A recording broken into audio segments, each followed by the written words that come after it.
Family is supposed to have your back, right? Ryan held up his glass at the launch party, nodding in my direction. A toast to my brilliant cousin Ellie, whose kitchen experiments inspired this revolutionary product. Who would have thought your weekend tinkering would become a multi-million-dollar business? I'd love to know which corner of the globe you're watching from. And if this story speaks to you, make sure to subscribe. Tomorrow's video is one you absolutely can't miss. I stood against the far wall of the extravagant hotel ballroom, watching my cousin bask in the applause of investors, tech journalists, and industry insiders. The product he was celebrating, a biodegradable packaging material made from agricultural waste, was the culmination of my 4 years of research, my innovation, my dream. My name is Eleanor Ellie Martinez, 32 years, old, with a PhD in materials science and engineering. For the past 4 years, while working full-time at a research lab developing conventional plastics, I'd been spending every weekend and late night in my converted garage lab, pursuing something I truly believed in, a packaging material that would decompose naturally without leaving microplastics behind. Growing up in a small town in Wisconsin, I'd always been the quiet, studious one in the family, the one who'd rather spend time in the school lab than at football games. My cousin Ryan was the opposite, charismatic, outgoing, the natural entrepreneur who turned his lemonade stand into a neighborhood franchise by age 10. Despite our differences, we'd always been close. Our mothers were sisters who raised us practically, as siblings after my father passed away when I was 8. Ryan was the brother I never had, the person who defended me against bullies, who encouraged me to speak up when my ideas were good. I trusted him completely. That trust remained solid. Through college, even as our paths diverged, me pursuing science, him getting an MBA and jumping into the startup world in Chicago. We stayed connected, calling each other for advice, spending holidays together with the extended family, celebrating each other's victories. When I started my research into biodegradable packaging, Ryan was one of the first people I told. He didn't understand science, but he understood my passion. "You're going to change the world someday, Ellie," he told me. "And when you do, I want front row seats." Little did I know what kind of seats he had in mind. My breakthrough came on a freezing January night. After countless failed experiments and 3 years of research, I finally perfected the formula, a compound derived from corn husks, switchgrass, and a proprietary binding agent that created packaging material as sturdy as plastic, but would decompose in under 6 months in standard conditions. Most importantly, it left behind no toxic residue or microplastics. I ran the tests 5 times. To be sure, each time success. The material held its structure under pressure, maintained integrity in both hot and cold temperatures, and decomposed completely when exposed to specific environmental conditions. I had done it. My hands shook as I documented everything in my research journal, carefully noting each measurement, each observation, each test result. Years of methodical documentation had become second nature to me. I'd learned early in my career that proper record-keeping was as important as the research itself, a lesson that would prove more valuable than I could have imagined. I called Ryan at 2 a.m. He picked up on the 3rd ring, his voice groggy with sleep. "Ellie, what's wrong? Are you okay?" "I did it," I whispered, my voice trembling with excitement. "Ryan, I actually did it. The formula works. All the tests passed." He was silent for a moment, then I heard rustling as he sat up in bed.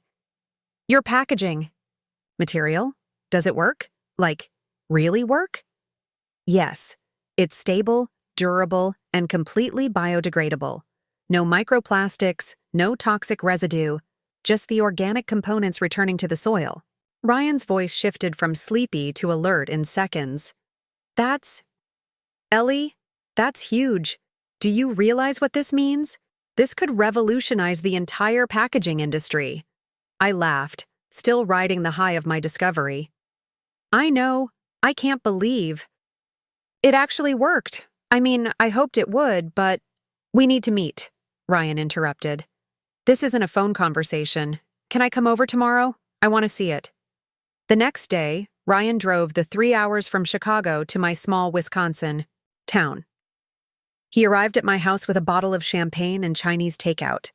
"Show me everything," he said as soon as he walked through the door. I led him to my garage lab and demonstrated the material, showing him samples in various stages of decomposition, explaining the chemical process, and walking him through the testing regimen I'd developed. Ryan picked up a square of the material. It looked like a semi-transparent beige plastic, and tested its strength with his hands. "You can't tear it," I said proudly. "It has a tensile strength comparable to conventional plastic, but bury it in compost, and 6 months later, it's gone." Ryan stared at the material, then at my cluttered workbench, the charts on the walls, the notebooks filled with data. "Have you filed a patent yet?" I nodded. "First thing I did this morning. Filed a provisional patent application to secure the date. My lawyer's working on the full application now." Ryan raised an eyebrow. "Do you have a patent lawyer?"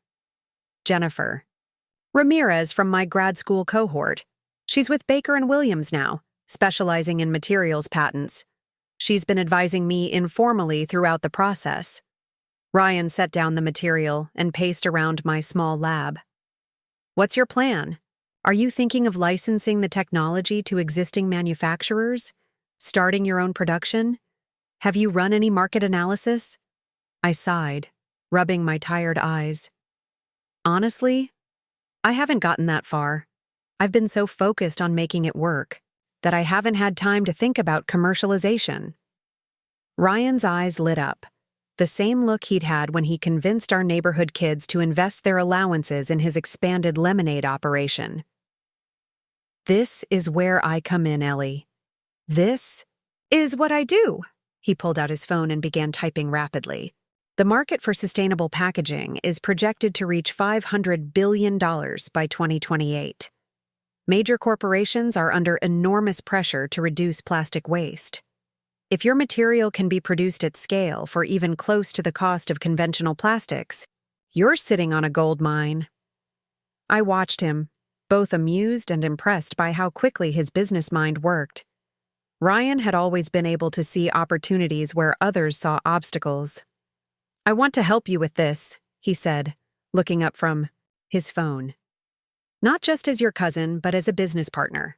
I can develop the business plan, secure investors, handle the marketing and sales. You focus on the science, the production methods, scaling up the formula. We'd make a perfect team." I hesitated. This was my baby, my dream.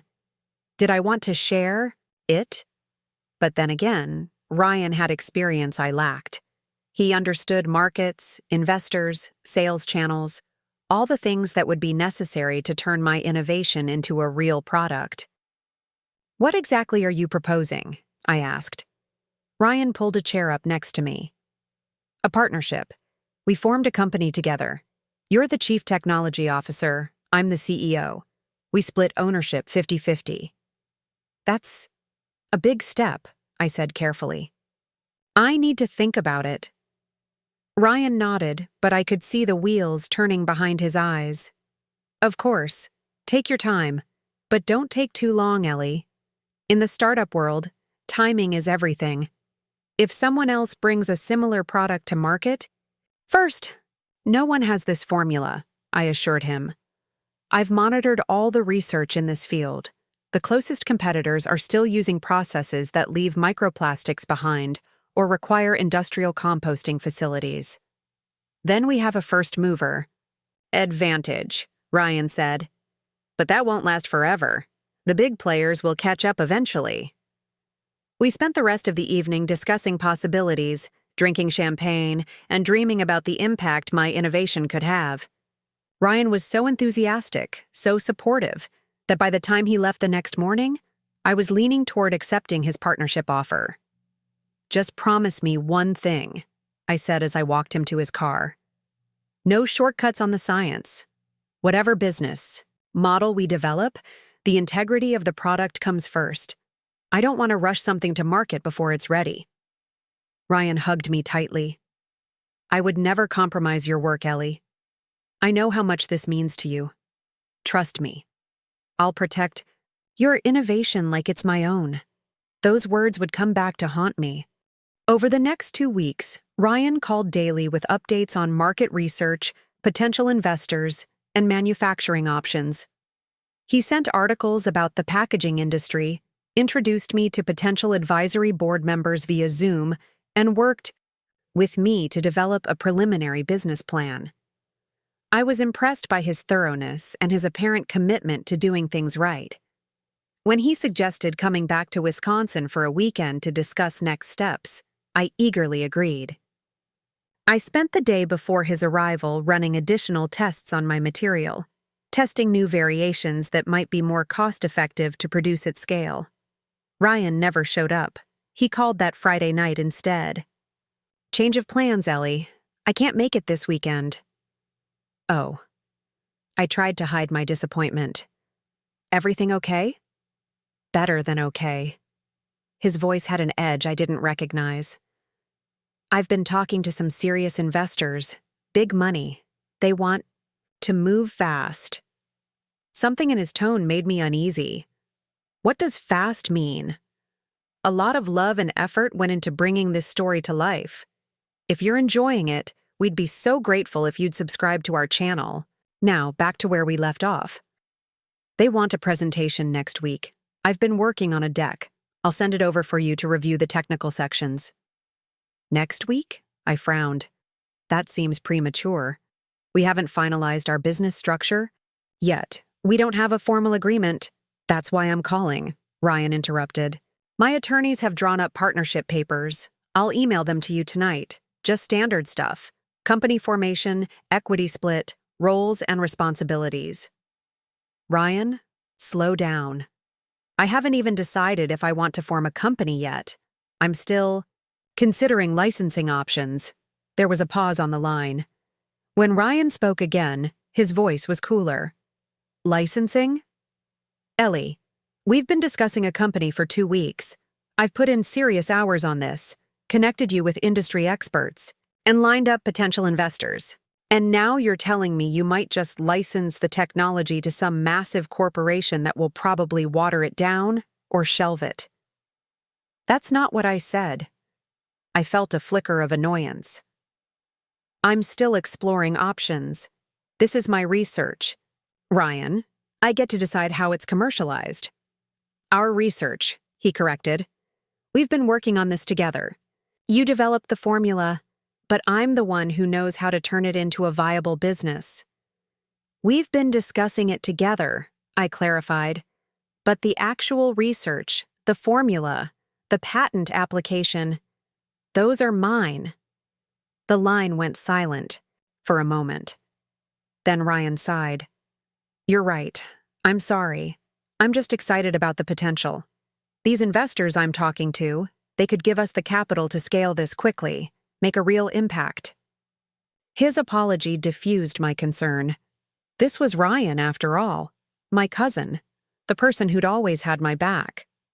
Send me the investor presentation, I said. Let me take a look. And the partnership agreement, too. I'll have Jennifer review it. Great, Ryan said, his tone warming again. And Ellie? I really do believe in what you've created. This could change everything. After we hung up, I sat in my lab, staring at my notebooks, the samples of my material, the charts tracking years of experiments.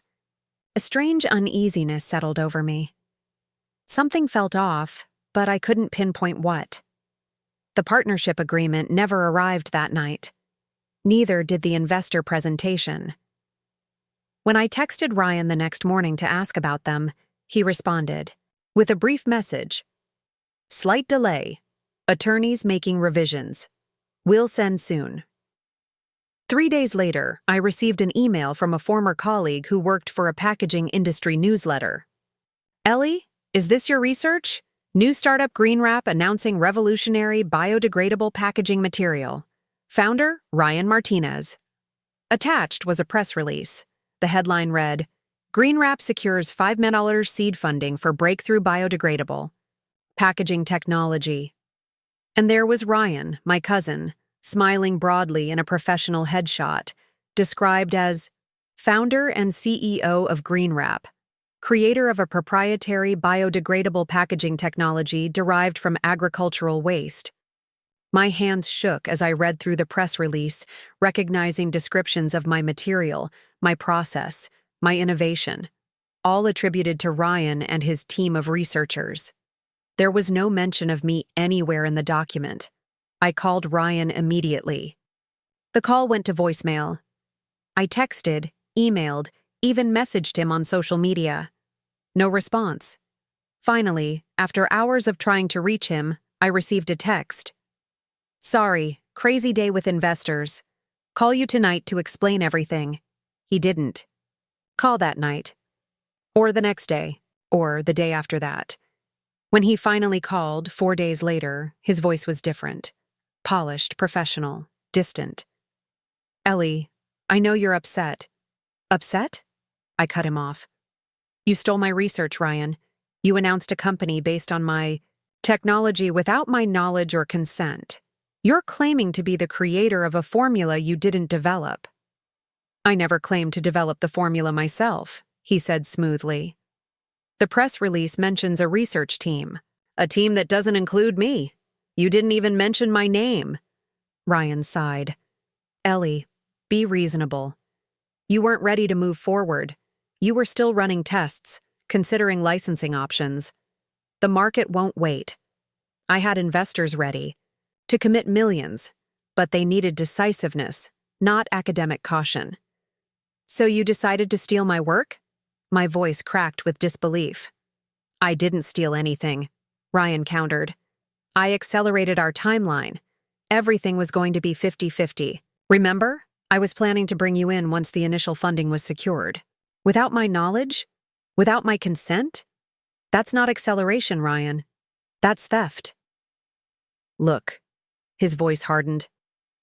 "I've secured $5 million in seed funding.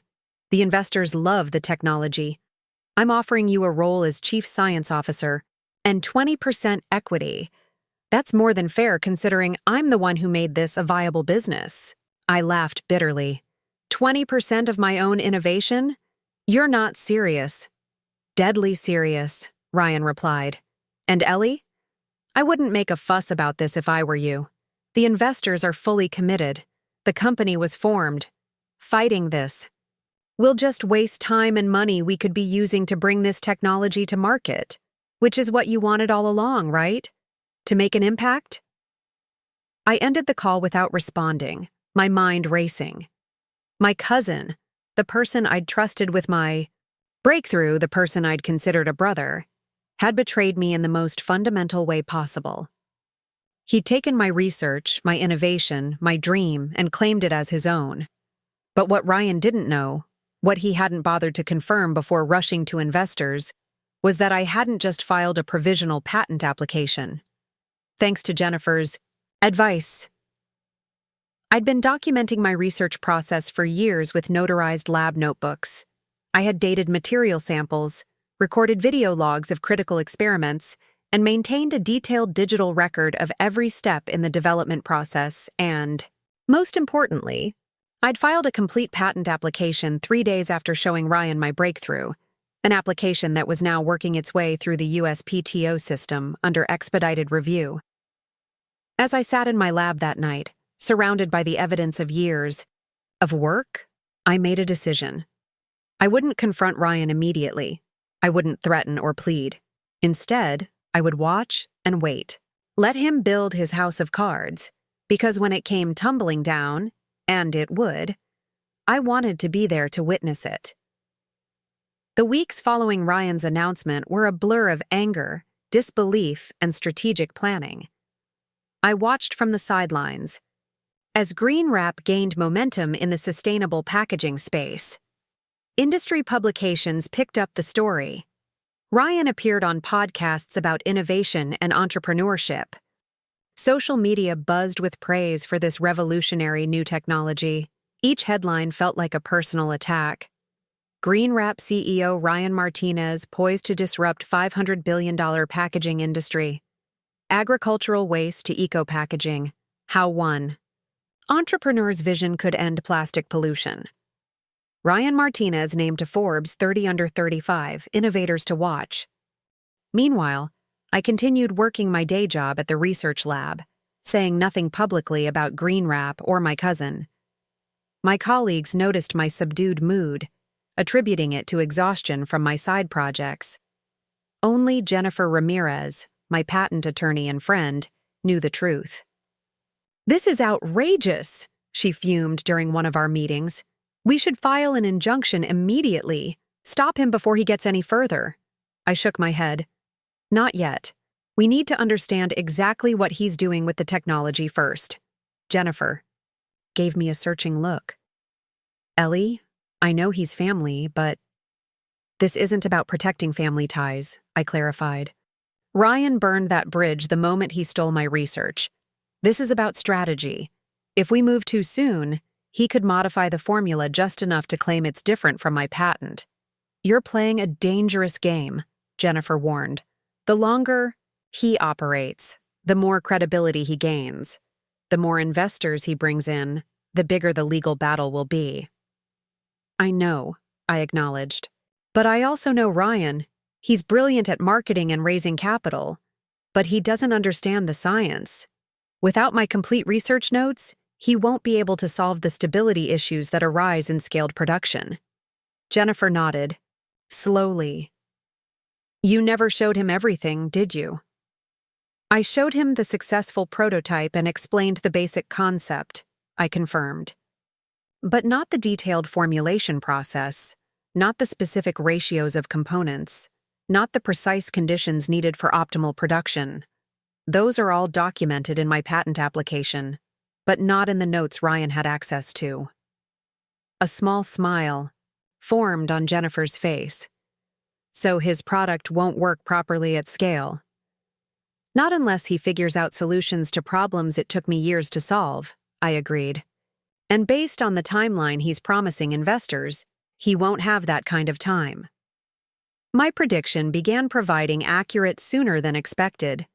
Through industry contacts, I learned that Green Wrap was rushing to set up a production facility in Detroit. They were promising commercial samples to potential clients within 3 months and full-scale production within 6. An impossible timeline given the complexity of the material, unless they had the complete formula and production specifications. Which they didn't. While Ryan was busy giving interviews and courting additional investors, I was carefully documenting every public claim he made about Green Wrap's technology. Each specification he published, each property he touted, each application he promised, all matched the descriptions in my patent application. Jennifer compiled these into a growing file of evidence. "We're building an ironclad case," she assured. "Farce, when the time comes, there won't be any wiggle room." 2 months after Green Wrap's launch announcement, I received an unexpected visitor at my lab. Dr. Victor Stevenson, my former graduate advisor and one of the most respected researchers in sustainable materials science, appeared at my door one evening as I was locking up. "Dr. Stevenson," I exclaimed, surprised to see him. "What brings you to Wisconsin?" The older man offered a warm smile, but his eyes were serious. "You do, Eleanor. May we speak privately?" We walked to a nearby coffee shop, ordered drinks, and found a quiet corner booth. Dr. Stevenson stirred his tea thoughtfully before speaking. "I received an interesting call last week," he began. "From Green Wrap. They're looking for a chief scientific advisor for their board. The CEO specifically asked for me." My stomach tightened. "Ryan contacted you?" "Ryan Martinez," Dr. Stevenson confirmed. "Charming young man. Very enthusiastic about their biodegradable packaging technology." He fixed me with a pointed look. "Technology that sounded remarkably similar to the research direction you were pursuing in my lab years ago." I stared into my coffee. "Did you accept the position?" "I told him I needed to review their technical documentation first." Dr. Stevenson leaned forward. Eleanor, is GreenWrap using your research without attribution? The direct question hung in the air between us. After weeks of silence, of calculated restraint, the dam inside me broke. I told Dr. Stevenson everything. The years of research, my breakthrough, showing Ryan my innovation, his betrayal, my patent application, my strategic patience. Dr. Stevenson listened without interrupting. When I finished, he sat back, his expression grave.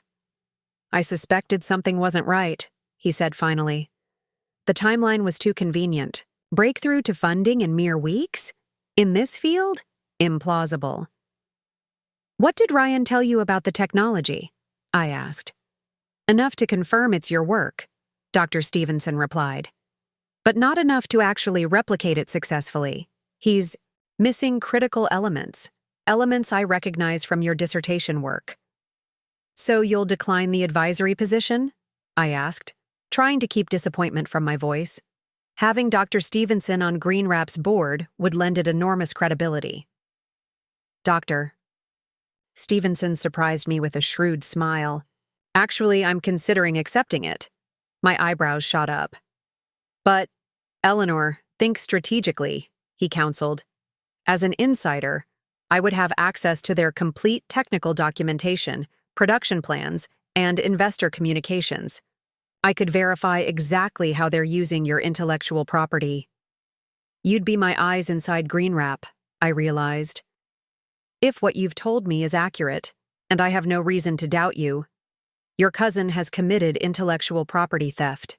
As a scientist, I find that unconscionable. Ethics in innovation isn't just a nice ideal. It's the foundation of legitimate progress. Tears pricked at my eyes.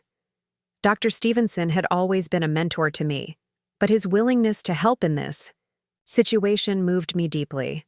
Thank you, I said sincerely. Don't thank me yet, he cautioned. This situation will get messier before it resolves. Are you prepared for that? A public battle with your cousin won't be easy, personally or professionally. I squared my shoulders. I'm prepared. This isn't just about me anymore. It's about integrity in science, about giving credit where it's due, about not letting someone else claim years of my work as their own. Dr. Stevenson nodded approvingly. That's the Eleanor Martinez I trained. Principled, even when it's difficult. He sipped his tea. I'll accept the advisory position and keep you informed, but you should know, these situations rarely stay quiet for long. He was right. 3 weeks after Dr. Stevenson joined GreenWrap's scientific advisory board, the first cracks began to show in Ryan's facade. A small trade publication published an article questioning GreenWrap's production timeline after a scheduled facility tour was abruptly canceled. A materials science blogger noted inconsistencies in the technical specifications released in different GreenWrap press materials. A sustainability consultant tweeted about concerning variability in sample materials provided to potential clients. I tracked each development, adding them to Jennifer's evidence file. Dr. Stevenson provided discrete updates from inside GreenWrap, problems with material consistency, failed batch productions, increasing pressure from investors who had been promised rapid scaling. They're floundering, Dr. Stevenson confirmed during one of our secure calls. The core formula works at lab scale. They were able to reproduce that much from what Ryan remembered, but they can't achieve consistent results in larger batches. The binding process destabilizes. They're missing key elements of the production process. Elements documented in my patent application, I noted. Precisely. Ryan continues to assure investors these are merely scaling challenges that all startups face, but the technical team is growing increasingly frustrated. They know something fundamental is missing. I felt a twinge of satisfaction, quickly followed by concern for the scientists caught in the middle of Ryan's deception. What about the research team? Do they suspect anything? They're beginning to, Dr. Stevenson confirmed. The head of R&D, Dr. Sarah Foster, has been asking pointed questions about the origin of the technology. She's too experienced not to recognize the gaps in the documentation. Has Ryan mentioned me at all? I couldn't help asking. Never in official meetings, Dr. Stevenson said. But I overheard him dismissing questions from Dr. Foster about consulting with the original researcher.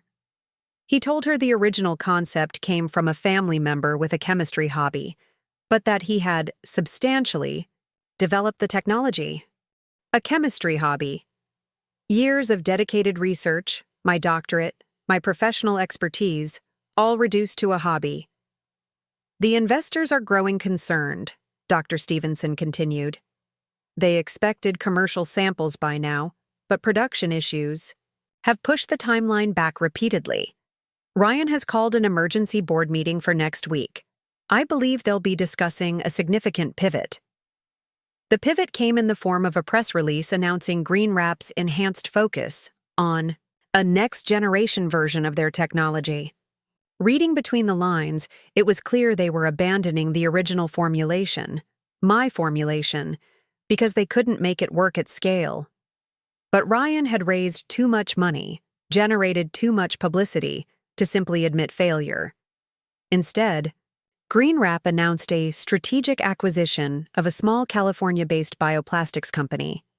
They would be integrating cutting-edge elements of this company's technology with their proprietary process. In other words, they were starting over with someone else's technology. I called Jennifer immediately after reading the press release. They're pivoting. This is our moment. Jennifer was more cautious. It complicates things. If they're no longer using your exact formula, they publicly claimed my technology as theirs, I insisted. They raised millions based on that claim. Now they're pivoting because they couldn't make it work without the complete formula. That strengthens our case for willful infringement, doesn't it? Potentially, Jennifer acknowledged. But litigation is still a long, expensive road, and Ryan will have corporate attorneys paid for by GreenWrap's investors. What if we don't go straight to litigation? I suggested, an idea forming. What if we approach the board directly? With Dr. Stevenson's help, we could present our evidence to the investors and board members before Ryan has time to prepare a defense. Jennifer considered this. A bold move. Risky but potentially more efficient than starting with a lawsuit. The investors won't be happy to learn their CEO misrepresented the origin of the core technology. Exactly. They've already lost confidence in Ryan's ability to deliver. This could be the final straw. I felt a strange mix of emotions, determination, vindication, and an undeniable sadness about the irreparable damage to my relationship with Ryan. Let me talk to Dr. Stevenson, I decided. If he can arrange a discreet meeting with key board members, we might resolve this without a public legal battle. Dr. Stevenson agreed with our approach. The lead investor, Teresa Blackwell, has been asking increasingly pointed questions about the technology's origins. She's an experienced venture capitalist. She knows something isn't right. I can arrange a private meeting under the guise of discussing technical concerns. 3 days later, in a conference room at Teresa Blackwell's venture capital firm in Chicago, I presented my case to 4 GreenWrap board members, including Dr. Stevenson and Ms. Blackwell. Jennifer accompanied me, bringing copies of my patent application, notarized lab notebooks, dated material samples, and a comprehensive timeline documenting my research and Ryan's subsequent actions. We had just finished our presentation when the conference room door swung open. Ryan stood in the doorway, face flushed with anger. "What is this?" he demanded, staring at me with disbelief. "A coup?" Teresa Blackwell's voice was cold steel. "Mr. Martinez, we're discussing some concerning information about GreenWrap's intellectual property. Information you should have disclosed during due diligence." Ryan's eyes darted from Teresa to Dr. Stevenson to the documents spread across the table. For a moment, he looked like the cousin I'd grown up with, caught in a lie, scrambling for an explanation. Then his expression hardened. "Eleanor is upset because I commercialized a concept we discussed. But ideas aren't patentable. Execution is what matters, and I'm the one who built GreenWrap. That's not accurate, Mr. Martinez, Jennifer interjected smoothly. Ms. Martinez didn't just have a concept. She developed, tested, and patented a complete technology, the exact technology GreenWrap has been claiming as its own. Patent pending. Ryan scoffed. Anyone can file a provisional application. Actually, Jennifer slid a document across the table. The USPTO granted expedited review. The patent was approved last week. Ms. Martinez now holds the exclusive rights to the technology GreenWrap has been attempting to commercialize. The color drained from Ryan's face. Teresa Blackwell studied the patent documentation, her expression unreadable. Finally, she looked up at Ryan. Did you knowingly misrepresent the origin and ownership of GreenWrap's core technology during fundraising? Ryan straightened his tie, visibly regaining composure. This is a misunderstanding. Eleanor and I had an informal agreement. There was no agreement, I interrupted firmly. You saw my breakthrough and decided to claim it as your own. You announced a company based on my research without my knowledge or consent. When I confronted you, you offered me 20% of my own innovation. The board members exchanged glances. Dr. Stevenson cleared his throat. I can confirm that the technical specifications GreenWrap has been using match Ms. Martinez's documented research exactly. The production issues we've been experiencing stem from incomplete understanding of the process. Elements fully documented in Ms. Martinez's patent, but absent from GreenWrap's internal technical documentation. Ryan's confident facade cracked. You've been working against me? After I gave you a position on our board? I've been working for scientific integrity, Dr. Stevenson corrected. As I always have. Teresa Blackwell closed her folder decisively. Mr. Martinez, I think we need to discuss this situation privately with our attorneys. Could you step outside for a moment? You can't seriously be considering, Ryan began. Now, Mr. Martinez, Teresa cut him off. Or the next conversation. We'll be with the SEC about potential fraud during fundraising. After Ryan left, Teresa turned to me. What exactly are you seeking, Ms. Martinez? I met her gaze steadily. Recognition as the inventor and rightful owner of this technology, fair compensation for its use to date, and control over its future development and implementation. You want to take over GreenWrap? Teresa surmised. I want to ensure this technology reaches its full potential, I corrected. Something that can't happen without the complete formula and production specifications that only I possess. Teresa studied me thoughtfully. And if the board were to agree to these terms, would you be prepared to step in as CEO? Running a company is very different from laboratory research. I would serve as Chief Technology Officer, I replied. I'm a scientist, not a business executive. GreenWrap needs someone with venture experience at the helm. I glanced at Jennifer, who nodded encouragingly. But I would require majority ownership and final authority over technical decisions. Teresa leaned back, a hint of respect in her eyes. Bold demands, but potentially the most efficient resolution, given the circumstances. She looked around, at the other board members. We need to discuss this among ourselves and with our attorneys. Dr. Stevenson, your perspective on Ms. Martinez's technical capabilities would be valuable. Eleanor is among the most brilliant and methodical researchers I've ever mentored, Dr. Stevenson said without hesitation. If anyone can bring this technology successfully to market with scientific integrity intact, it's her. Teresa nodded. Ms. Martinez, could we continue this discussion tomorrow? Our legal team will need to review these documents overnight. Of course, I agreed, gathering my materials. I look forward to finding a resolution that serves both the technology and GreenWrap's investors. As Jennifer and I left the building, we spotted Ryan waiting by the elevators, his expression thunderous. You won't get away with this, he hissed as we approached. I built this company from nothing. Those investors wouldn't know your name if it weren't for me. I stopped, facing my cousin. This person I'd once trusted implicitly. You built this company on my research, Ryan. Research you took without permission. Did you really think I wouldn't protect my work? We could have done this together, Ryan insisted, his tone shifting from anger to persuasion. 50-50, like I originally offered. There's still time to partner instead of becoming enemies. That time passed when you decided to steal my innovation instead of respecting my process, I replied quietly. You wanted shortcuts. I wanted to do things right. We were never going to be compatible business partners. The elevator arrived with a soft chime.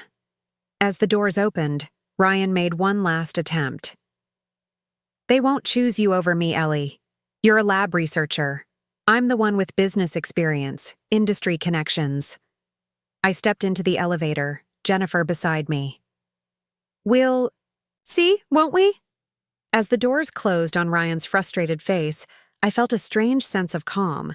After months of watching from the sidelines, of strategic patience while my cousin built his house of cards, I had finally made my move. Win or lose, I had stood up for my work, my innovation, my dream. And that, regardless of what happened next, was a victory in itself. The next morning, Jennifer and I arrived at Teresa Blackwell's office for our follow-up meeting.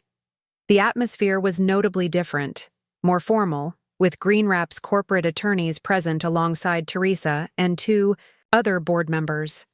Dr. Stevenson was there too, his expression carefully neutral, but his eyes conveying silent support. Ms. Martinez, Teresa began once we were seated, our legal team has reviewed your documentation overnight. I'll be direct. Your evidence is compelling. One of the attorneys, a silver-haired man with wire-rimmed glasses, cleared his throat. We've verified the patent filing dates, examined the research documentation, and compared it with GreenWrap's technical specifications. There's no question that the technology GreenWrap has been developing originated with your work. I nodded, maintaining a composed exterior despite the surge of vindication I felt. And your decision? Teresa exchanged glances with her colleagues before responding. The board has 2 primary concerns: protecting our investors' capital and bringing this valuable technology successfully to market. In light of the evidence, continuing under the current leadership would expose GreenWrap to significant legal risk and ongoing technical challenges. What about Ryan? I asked, curious. About my cousin's fate. Mr. Martinez has been temporarily relieved of his duties pending a full board vote, Teresa stated crisply. He was less than pleased. I could imagine. Ryan had always struggled with authority, particularly when it challenged his self-image, as the smartest person in the room. We're prepared to offer you a settlement agreement, Teresa continued, sliding a folder across the table. The key terms include recognition as the original inventor and patent holder, appointment as Chief Technology Officer with full authority over the technical direction of the company, 30% equity in GreenWrap, and a seat on the board of directors. Jennifer opened the folder, scanning the documents with practiced efficiency. After a moment, she looked up. This proposal falls short of our requirements. Ms. Martinez clearly outlined her terms yesterday: majority ownership and final authority over the technology's implementation. Teresa's expression remained impassive. Majority ownership isn't feasible given our existing investor agreements. 30% would make Ms. Martinez the single largest shareholder, with significant influence. I leaned forward, meeting Teresa's gaze directly. Ms. Blackwell, let's be clear about the situation. Without my complete formula and production specifications, GreenWrap cannot deliver the technology it has promised to customers and investors. The pivot you've announced is an admission of this fact. A temporary setback, one of the other. Board members interjected. No, I corrected firmly. A fundamental obstacle. The material samples you've managed to produce are unstable because they lack crucial elements of the binding process. Elements documented in my patent but not in GreenWrap's internal documentation. Dr. Stevenson spoke up. I can confirm this. Assessment. Our technical team has hit a wall. Despite considerable talent and resources, they cannot resolve the stability issues without the complete formulation. Teresa narrowed her eyes slightly. Which you possess.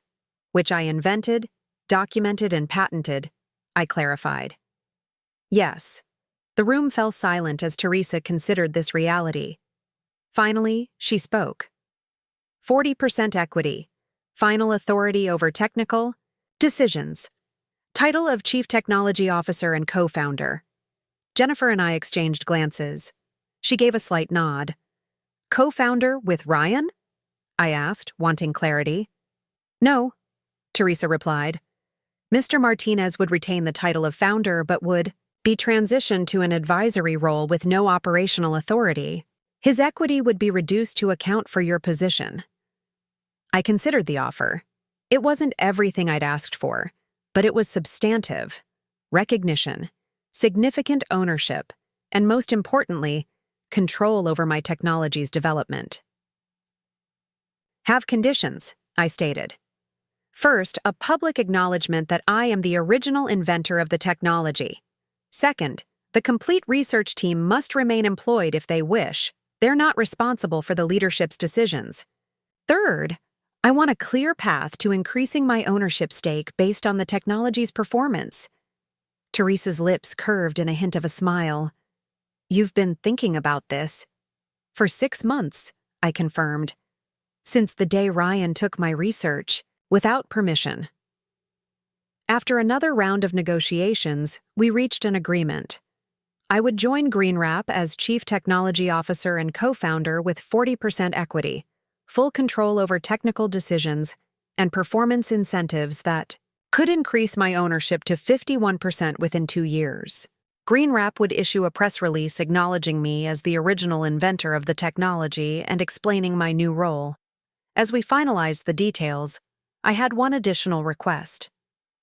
I want to inform Ryan of these terms personally. Teresa raised an eyebrow. That's unusual. Our HR team typically handles executive transitions. This isn't typical, I replied. Ryan is my cousin. We grew up together. Family dynamics complicate this situation beyond standard corporate protocol.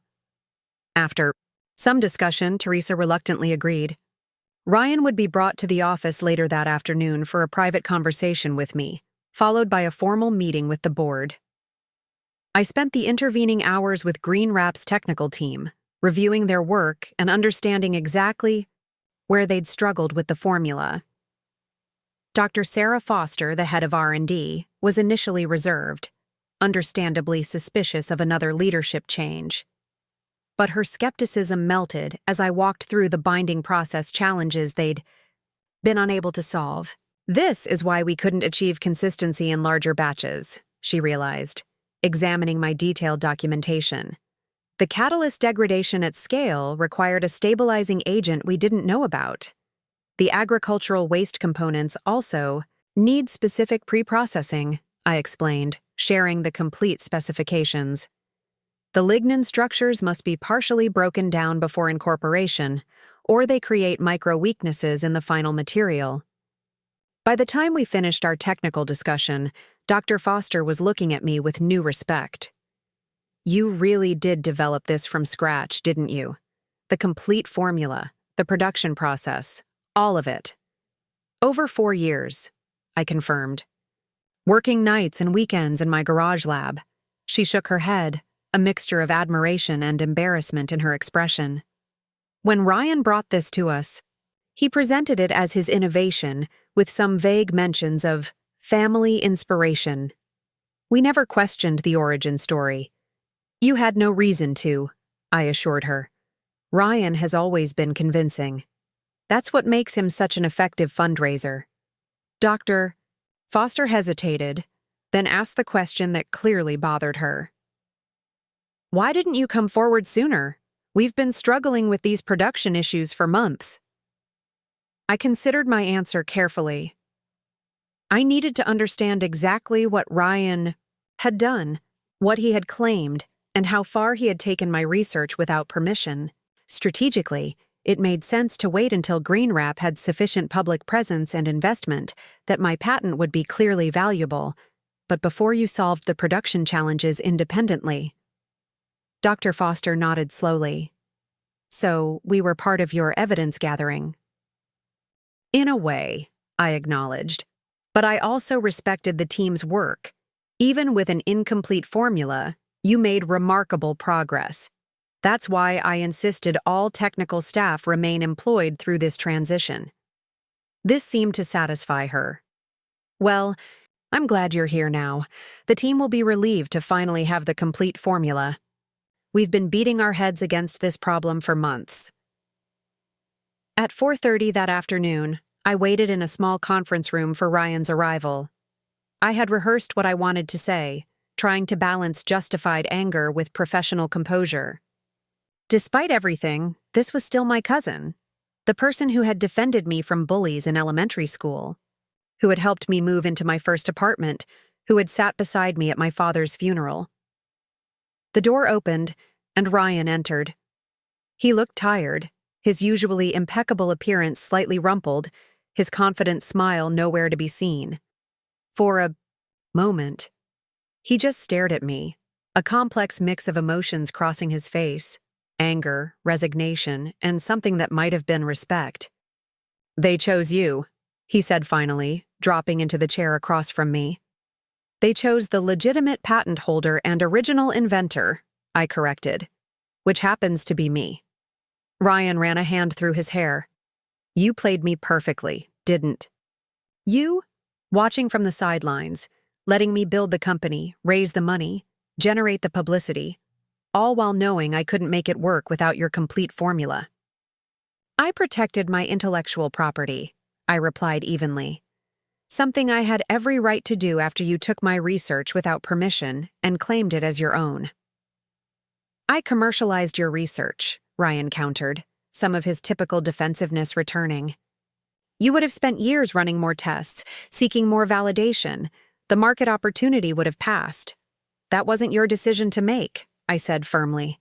"It was my innovation, my work, my choice how and when to bring it to market."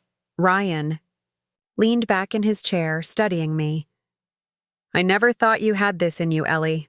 The strategic patience, the calculated moves. Turning Dr. Stevenson into your inside man.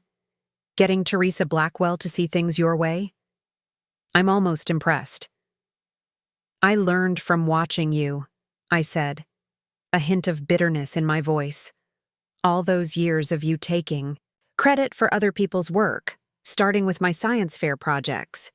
I finally understood I needed to protect myself, even from my family." Something flickered in Ryan's eyes, perhaps recognition of the truth in my words. For a moment, I glimpsed the cousin I had grown up with, not the polished entrepreneur who had stolen my research. "So what happens now?" he asked quietly. "You take over GreenWrap? Push me out completely?"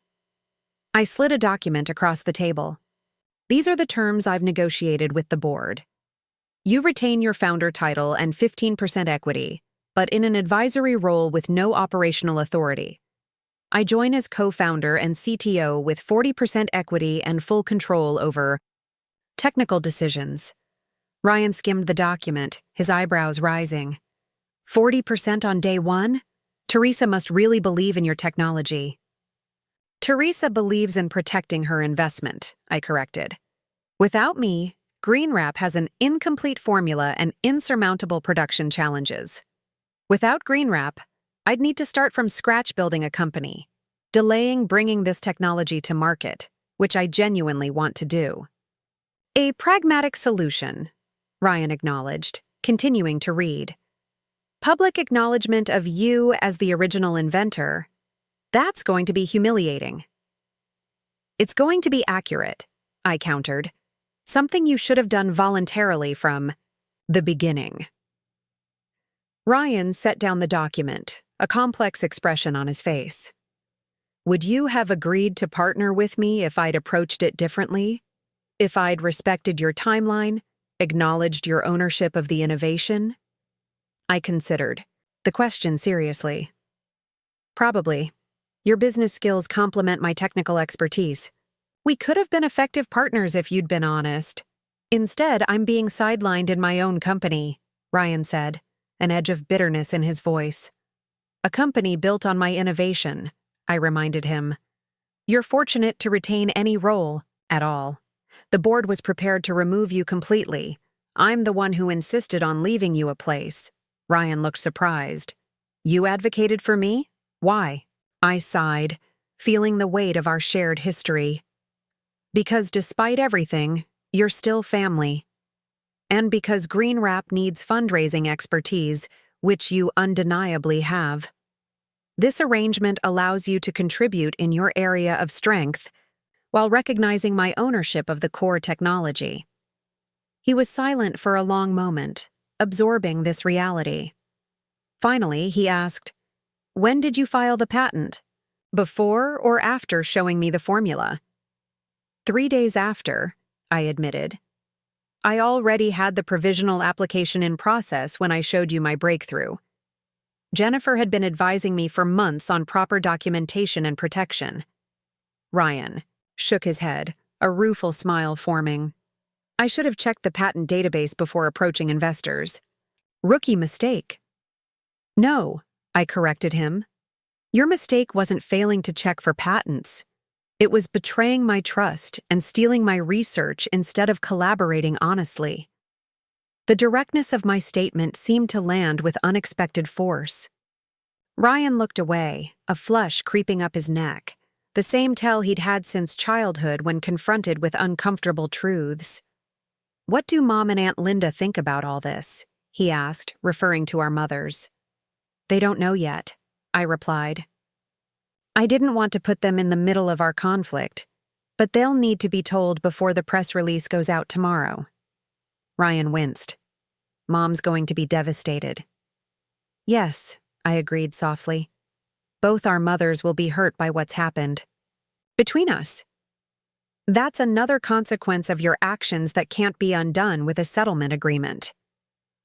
The reality of how his decisions had fractured our family seemed to hit Ryan fully for the first time. His confident facade crumbled, revealing genuine remorse. I really screwed up, didn't I? He said quietly. Yes, I confirmed, feeling no satisfaction in his realization, only sadness for what had been lost. The question is what you do next. You can fight these terms, try to undermine my position with the board, make this transition as difficult as possible. Or you can accept the consequences of your actions and find a way to contribute positively in your new role. Ryan was quiet for a long moment, weighing his options. When he finally spoke, his voice had lost its defensive edge. Will the research team even work with me after they learn what happened? That depends on how you handle this transition, I said honestly. If you acknowledge your mistakes and treat them with respect, most professionals will respond accordingly. Dr. Foster and her team are brilliant scientists. They care more about bringing this technology to market successfully than about corporate politics. Ryan nodded slowly. And you? Can we ever repair our relationship? The question caught me off guard. In all my strategic planning, I had focused on reclaiming my innovation, not on what would happen between Ryan and me afterward. I don't know, I admitted. You betrayed my trust in a fundamental way. That's not something that can be fixed with an apology or a legal agreement. But it's possible? He pressed. Someday? I met his gaze directly. That depends on your actions moving forward. Words won't be enough, Ryan. I'll need to see genuine change. He held my gaze for a moment, then nodded. Fair enough. He picked up the agreement. I'll sign this, not because I have no choice, though that's largely true, but because it's the right thing to do. Your technology, your terms. As Ryan signed the document, I felt an unexpected sense of closure. The past 6 months of strategic patience, of watching and waiting while documenting every development, had led to this moment of vindication. My technology would finally be developed properly, with me at the helm. The research that had consumed 4 years of my life would fulfill its potential. But mixed with that professional satisfaction was a profound personal sadness. The cousin I had trusted, the person I had considered a brother, had revealed a willingness to betray me for personal gain. Even if we found a way to work together professionally, our relationship would never be the same. After Ryan left to meet with the board and formalize the transition, I returned to the R&D lab where Dr. Foster and her team were already implementing the complete formula specifications I had provided. We've adjusted the pre-processing parameters for the agricultural waste components, Dr. Foster reported excitedly, and incorporated the stabilizing agent into the catalyst mixture. The preliminary tests are showing promising results, far more consistent than anything we've achieved before. I watched as the researchers worked, their earlier skepticism replaced by enthusiastic focus. These were brilliant scientists who had been hamstrung by incomplete information, not through any fault of their own, but because of Ryan's shortcut approach to innovation. How quickly can we produce new samples for our potential clients? I asked. With the complete formula? 2 weeks for small batch testing, Dr. Foster estimated. Then perhaps a month to scale up to commercial samples. It's remarkable how much faster everything moves when you have the actual complete process. I smiled. 4 years of research condensed into clear documentation does make implementation more efficient. As the afternoon turned to evening, I remained in the lab, answering questions, clarifying processes, and experiencing the strange sensation of seeing my garage experiments transformed into professional production protocols. When I finally checked my phone, I found messages from Jennifer, Dr. Stevenson, and Teresa, all confirming that the board had approved the transition plan and Ryan had accepted his new advisory role. It was really happening. After 6 months of watching from the sidelines, of strategic patience while documenting GreenWrap's development, I was reclaiming my innovation. Tomorrow's press release would acknowledge me as the original inventor and new CTO co-founder. The technology I had spent years developing would finally be implemented correctly, with my guidance and according to my complete specifications. As I prepared to leave the GreenWrap offices, soon to be my offices, Dr. Stevenson found me in the lobby. "Congratulations, Eleanor," he said warmly. "Justice has been served, albeit through an unconventional path." "Thank you for your help," I replied sincerely. "I couldn't have done this without your support." Dr. Stevenson smiled. "You had the foresight to protect your innovation properly from the beginning, with documentation, with proper patent filings, with strategic patience. I merely helped illuminate the truth that was already there." As we walked to the parking garage, Dr. Stevenson asked the question that had been hovering at the back of my mind all day. "What will you do if Ryan tries to undermine you in your new role? His pride has taken a significant blow." I considered this carefully. "I'll be vigilant, but I'm choosing to believe his remorse is genuine. Either way, I've learned not to leave my innovations unprotected. Trust is valuable, but documentation is essential." Dr. Stevenson nodded approvingly. "A lesson many inventors learn too late. You've navigated this situation with remarkable composure." As I drove home that evening, I reflected on the strange journey that had brought me to this point. 6 months ago, I had watched in silent fury as Ryan announced a company based on my research. Now I was preparing to lead that company's technical direction, with my name finally attached to my innovation. The victory felt both complete and bittersweet. I had reclaimed what was rightfully mine, but at the cost of a relationship I had valued my entire life. Only time would tell if that relationship could be rebuilt, and if Ryan had truly learned from his mistake. For now, I would focus on bringing my technology properly to market, on fulfilling its potential to reduce plastic waste and make packaging more sustainable. The personal reconciliation, if it came at all, would have to wait. Some bonds, once broken, require more than apologies to repair. They require consistent action, demonstrated change, and above all, time to rebuild trust. Just like my biodegradable packaging, some processes simply can't be rushed. 2 weeks after I joined GreenWrap as CTO and co-founder, the company scheduled a major press conference. The official purpose was to clarify the company's leadership structure and technology origin, corporate language for publicly acknowledging what Ryan had done and establishing my rightful position. The event was set to take place at the Chicago Innovation Center, a gleaming glass building downtown where GreenWrap was leasing lab and office space. Major industry journalists, potential clients, and investors had been invited. It would be my first public appearance as GreenWrap's CTO and the original inventor of its technology. "Are you nervous?" Jennifer asked as we reviewed my remarks the night before.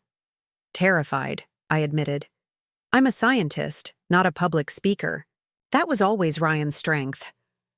"Just stick to the facts," Jennifer advised. "That's your strength. Let your expertise and the truth of your innovations speak for itself." The morning of the press conference, I arrived early to check on the technical demonstration we had prepared. Dr. Foster and her team had worked tirelessly to produce samples showing the material's remarkable properties, its strength, flexibility, and most impressively, its decomposition process captured in time-lapse video. "Everything's ready," Dr. Foster assured me, adjusting the display of various packaging prototypes we had developed. "These samples were produced using your complete formula. The difference in quality is immediately obvious." I examined the prototypes. Food containers, shipping materials, protective wrappings, all made from my biodegradable compound. They were perfect, sturdy, flexible, and indistinguishable from conventional plastics, except for their slightly beige tint. The sustainability teams from Davidson Foods and EcoShip are especially interested in the presentation, Dr. Foster added. "They've been following our development closely. These were major potential clients, exactly the kind of companies I had always hoped would adopt my technology." The stakes for today's presentation couldn't be higher. As attendees began arriving, I retreated to a small office to collect my thoughts. I had chosen my outfit carefully, a professional blue suit that projected authority, but with subtle accessories that reflected my personality. My notes were prepared, reviewed multiple times by Jennifer, Teresa, and the company's PR team. I was as ready as I could be.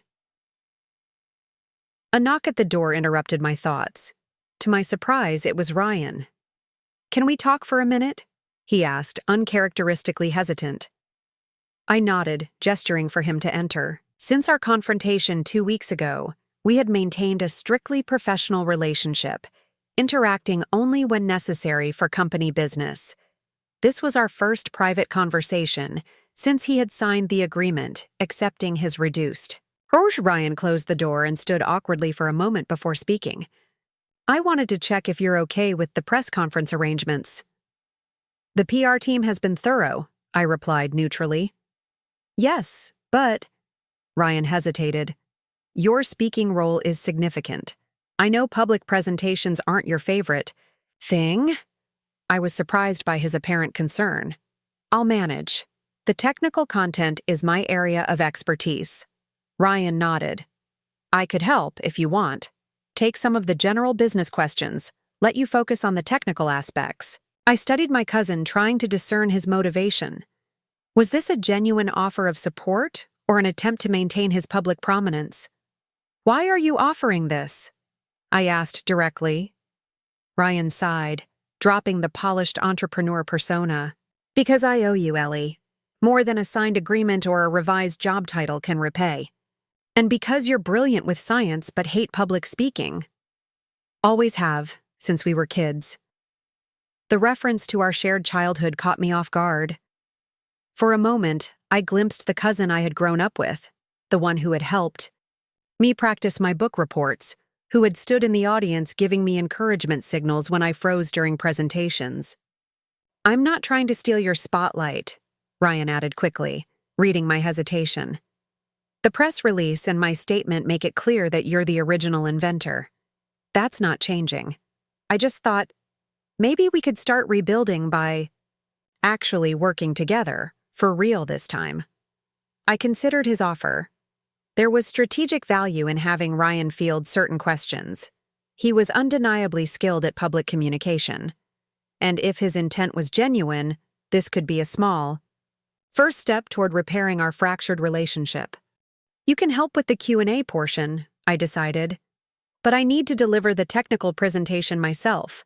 It's important that everyone sees me as the authority on technology. Relief flickered across Ryan's face. Absolutely. Your show, your technology. I'm just there for support. As he turned to leave, I added, Ryan, thank you for offering. It's a start. A small smile formed on his face. Not his charismatic businessman smile, but the genuine one I remembered from our childhood. It's the least I can do, Ellie. 30 minutes later, the press conference began. Teresa Blackwell opened the event, explaining to the assembled journalists and industry representatives that Green Wrap was making an important announcement regarding its leadership in technology. When investors evaluate early-stage companies, she stated, we look for technological innovation, market potential, and integrity in leadership. Today, Green Wrap is recommitting to all three values by clarifying the origin of our core technology and introducing the scientist whose breakthrough made it possible. She then introduced me, and suddenly I was walking to the podium, facing a room full of expectant faces and camera lenses. My heart pounded, but I focused on the familiar comfort of my research, the one thing I was absolutely certain about. Good morning, I began, my voice steadier than I expected. I'm Dr. Eleanor Martinez, and as of 2 weeks ago, I've joined Green Wrap as Chief Technology Officer and co-founder. But my connection to this technology began much earlier. I proceeded to explain the development of the biodegradable packaging material, the 4 years of research, the breakthrough discovery, and the complete formulation I had developed and patented.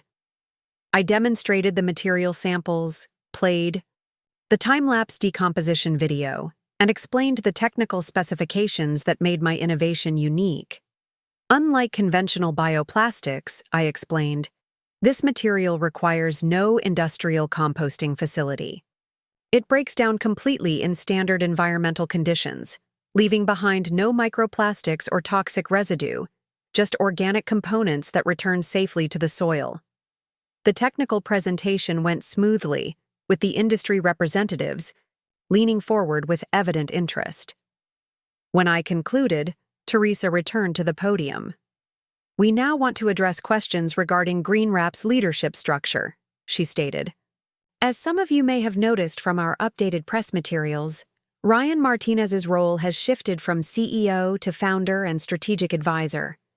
Eleanor Martinez has joined as CTO and co-founder, with recognition as the original inventor of our core technology.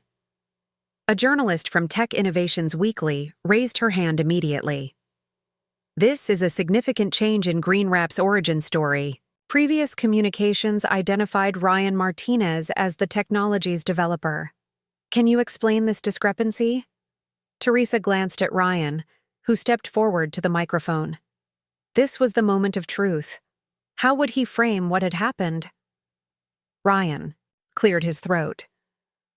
I need to correct the record, he began, his voice uncharacteristically humble.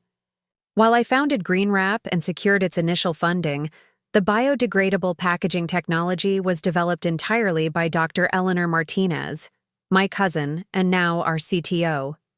He paused, visibly struggling with the public admission. In my enthusiasm to bring this innovation to market, I failed to properly acknowledge the origin of the technology or secure appropriate permission for its commercialization. Dr. Martinez holds the patent on this technology, which she developed independently. Over 4 years of research, the room erupted with questions, journalists calling out and raising hands. Teresa selected a reporter from Sustainable Business Today. Mr. Martinez, are you saying you appropriated Dr. Martinez's research without permission? the journalist asked bluntly. Ryan met the question directly. Yes. I took her research without proper authorization and presented it as a green wrap innovation without acknowledging her as the inventor. It was unethical and wrong. I've since recognized my error, and the revised company structure reflects that recognition. Another journalist jumped in. Dr. Martinez, why didn't you come forward sooner with this claim? I stepped to the microphone. I filed my patent application before Green Wrap was ever formed. When I learned that my research was being commercialized without my consent, I carefully documented every development while pursuing the appropriate legal channels. This resolution, my joining Green Wrap as CTO with control over the technology's implementation, represents the most efficient path to bringing this innovation properly to market. Which is everyone's goal, Ryan added smoothly. The technology is what matters here. Its potential environmental impact is too important to be delayed by personal disputes. For the next 20 minutes, we fielded questions about the technology, the company's go-to-market strategy, and the revised leadership structure. Ryan handled the business and investor-related questions with his usual charisma, while I addressed all technical inquiries. Despite the awkward circumstances, we found an unexpected rhythm, complementing each other's expertise in a way that actually strengthened the overall presentation. A representative from Davidson Foods raised her hand. Dr. Martinez, given the production challenges Green Wrap has faced in recent months, what assurance can you provide that the technology is ready for commercial application? This was precisely the kind of question I had prepared for. The production challenges stemmed from an incomplete understanding of the manufacturing process, I explained. With the complete formula and proper protocols now implemented, we've resolved those issues. I'd like to invite you to examine our latest samples and compare them to those provided previously. The improvement in consistency and durability is immediately evident. Dr. Foster stepped forward with sample trays, and the Davidson Foods representative examined them closely, testing their strength and flexibility. This is substantially better, she acknowledged, appearing impressed. We can provide new samples to all potential clients within the next 2 weeks, I added. Our production capability is now fully operational with the complete formulation. As the press conference concluded, Teresa made a final statement. Green Wrap is moving forward with integrity and transparency. We believe Dr. Martinez's leadership of our technical development, combined with our strong business team, positions us to deliver on the promise of this revolutionary technology. The formal event transitioned to a networking reception where journalists and industry representatives could examine the material samples more closely and speak with team members individually. I found myself surrounded by technical questions from potential clients, finally able to discuss my innovation openly and proudly. From across the room, I spotted Ryan speaking with a group of investors. He caught my eye and gave a small nod of acknowledgement. Not his usual confident gesture, but something more genuine. I nodded back, a silent recognition of the step he had taken today with his public admission. Dr. Stevenson approached me as the crowd around me temporarily thinned. You handled that masterfully, Eleanor. The technical presentation was impeccable. Thank you, I said sincerely. For everything. I wouldn't be standing here without your support. He smiled. Scientific integrity must be defended. I'm pleased to see it prevail in this case. He glanced toward Ryan. Your cousin's public acknowledgement was more forthright than I expected. Me too, I admitted. It's a start. As the event wound down, Jennifer joined me, radiating satisfaction. The coverage is already appearing online. The headline from Sustainable. Business Today reads, Green Wrap acknowledges true inventor, shifts leadership to patent holder. That's direct, I observed. The truth usually is, Jennifer replied with a smile. But they're also focusing on the technology itself, which is what matters most. Innovation Weekly is calling it potentially the most significant advancement in sustainable packaging in a decade. The validation felt overwhelming after months of watching from the sidelines while someone else received credit for my work. Now, finally, my name was attached to my innovation, my expertise recognized publicly. Teresa approached us, looking pleased. "Well done, Dr. Martinez.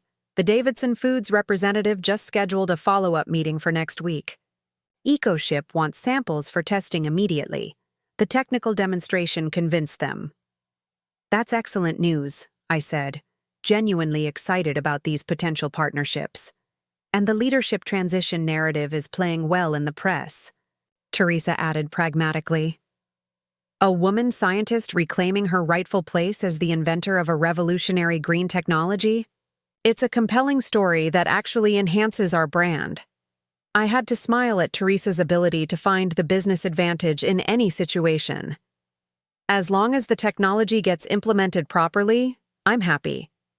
As the event finally concluded, I gathered my notes and prepared to leave.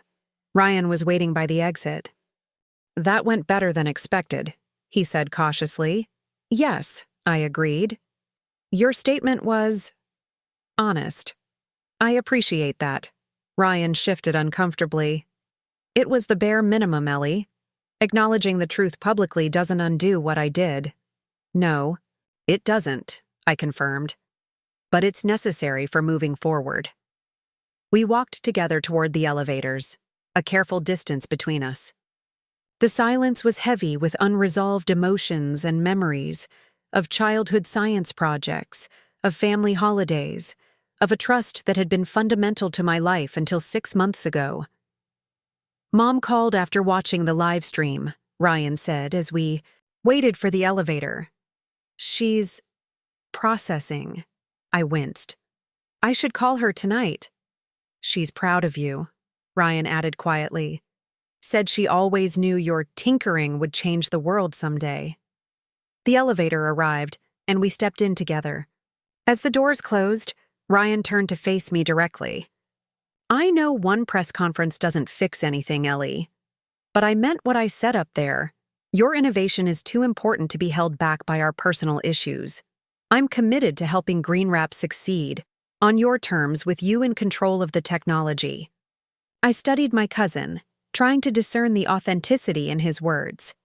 The Ryan I had known all my life was a complex mix of genuine charm and calculated performance. Which version was I seeing now? "Actions over time, Ryan," I said finally. "That's what I need to see." He nodded, accepting this. "Fair enough, day by day." When the elevator reached the lobby, we parted ways, Ryan to meet with some lingering investors, me to return to the lab and continue working with Dr. Foster on production refinements. As I walked through the Innovation Center's gleaming atrium, I felt a strange mix of emotions: vindication and sadness, professional triumph, and personal loss. The confrontation had played out publicly now, with my role as inventor firmly established. My technology would finally be developed properly, with me guiding its implementation. But the cost had been steep. The relationship with my cousin, once as close as siblings, was fundamentally changed. Whether it could be rebuilt into something new, something based on genuine respect rather than the unequal dynamic of our childhood, remained to be seen. For now, I would focus on the work, on bringing my innovations successfully to market. Today had been about public revelation and formal acknowledgement. Tomorrow would be about proving that my leadership could deliver on the technology's promise. The press conference had been a turning point, but the true test lay ahead, not just of the biodegradable packaging material I had created, but of my ability to lead its development within a corporate structure I had never anticipated joining, and perhaps, in time, of whether family bonds could be repaired after such a fundamental betrayal. As I pushed open the door to the lab, Dr. Foster looked up from her workstation. "Ready to revolutionize packaging, Dr. Martinez?" I smiled, setting aside the complex emotions of the day and focusing on the familiar comfort of scientific work. "Absolutely. Let's get started." The month following the press conference was a whirlwind of activity. GreenWrap's technical team, now fully equipped with my complete formula and production specifications, rapidly advanced from small-scale samples to commercial-grade production. With the fundamental stability issues resolved, we were finally able to deliver consistent, high-quality materials to potential clients for serious testing. My days stretched from early morning to late evening, overseeing production refinements, meeting with potential customers, working with our manufacturing engineers to scale up capacity. It was exhausting but exhilarating to finally see my innovation moving toward real-world implementation. The EcoShip feedback just came in, Dr. Foster announced one afternoon, hurrying into my office with a tablet in hand. They've completed their initial durability testing on our shipping materials. I took the tablet, scanning the report anxiously. EcoShip was one of the largest eco-conscious shipping companies in the country. Their adoption of our biodegradable packaging would be a significant validation. Exceeds specifications in all categories, I read aloud, relief washing over me. Maintains structural integrity under varied temperature and humidity conditions. Decomposition rate consistent with the provided timeline. Minimal variation. Between samples, Dr. Foster was beaming. They want to move forward with a pilot program immediately. 10,000 units for their Chicago to Milwaukee route. That's fantastic, I said, finally allowing myself to feel the triumph of this moment. After years of research in my garage lab, after months of watching someone else claim my innovation, my technology was going to be used in the real world, exactly as I had envisioned it. Davidson Foods is expected to finalize their decision tomorrow, Dr. Foster added. Their lab results were similarly positive. The business momentum was building rapidly. In the following days, more test results arrived from potential clients, each confirming what I had known for months. When properly formulated and produced, my biodegradable packaging material performed exceptionally well across diverse applications. Teresa called an emergency board meeting to discuss scaling our production capacity to meet the growing interest. The boardroom had a different energy than my previous visits. Less tension, more collaborative excitement. I noticed Ryan sitting quietly at the far end of the table, away from his former position at the head. The technical validation is exceeding our projections, Teresa began, gesturing to the client feedback reports displayed on the screen. We need to accelerate our manufacturing scale-up to meet demand. Dr. Martinez, what's your assessment of our current capacity? We can handle the EcoShip pilot program with our existing setup, I explained. But to service Davidson Foods and the other interested clients, we'll need to double our production line within 60 days. That requires additional capital. One of the board members noted. Teresa nodded. Which brings us to our financing options. We can pursue a Series B round immediately, leveraging the positive client feedback and technical validation. Ryan spoke up for the first time. May I offer a suggestion? All eyes turned to him. In the weeks since the press conference, he had kept a notably low profile, focusing on his advisory role and avoiding any appearance of overstepping his reduced authority. Teresa nodded permission. Go ahead. Instead of a traditional Series B, Ryan proposed, we should consider a strategic investment from one of our potential clients. EcoShip or Davidson Foods would gain priority access to our materials while providing the capital we need for expansion. It creates alignment between our growth and their adoption of sustainable packaging. The room fell silent as the board considered his suggestion. It was actually an excellent idea, one that would accelerate both our funding and our market penetration. That's worth exploring, Teresa acknowledged, looking at me. Dr. Martinez, thoughts? I was momentarily surprised to be consulted on a financing strategy. From a technical perspective, having a major client invested in our success would create useful feedback loops for continuing innovation. If the terms protect our intellectual property appropriately, I support the approach. Teresa smiled slightly. Then let's pursue both paths. Ryan, since this was your suggestion, Would you prepare a proposal for approaching our lead clients about strategic investment? Of course, Ryan agreed, a hint of his old enthusiasm breaking through his recent reserved demeanor. As the meeting continued, I found myself watching my cousin with mixed emotions. There was no denying his business instincts were valuable. When not focused on taking shortcuts or claiming others' work, Ryan genuinely understood market dynamics and strategic partnerships in ways that complemented my technical expertise. After the meeting, Ryan approached me cautiously. The technical validation is impressive, Ellie. You were right about the performance improvements once the complete formula was implemented. Thank you, I said, slightly surprised by his direct acknowledgement. Do you have time to discuss the strategic investment approach? He asked. I'd like your input on which client might make the best partner.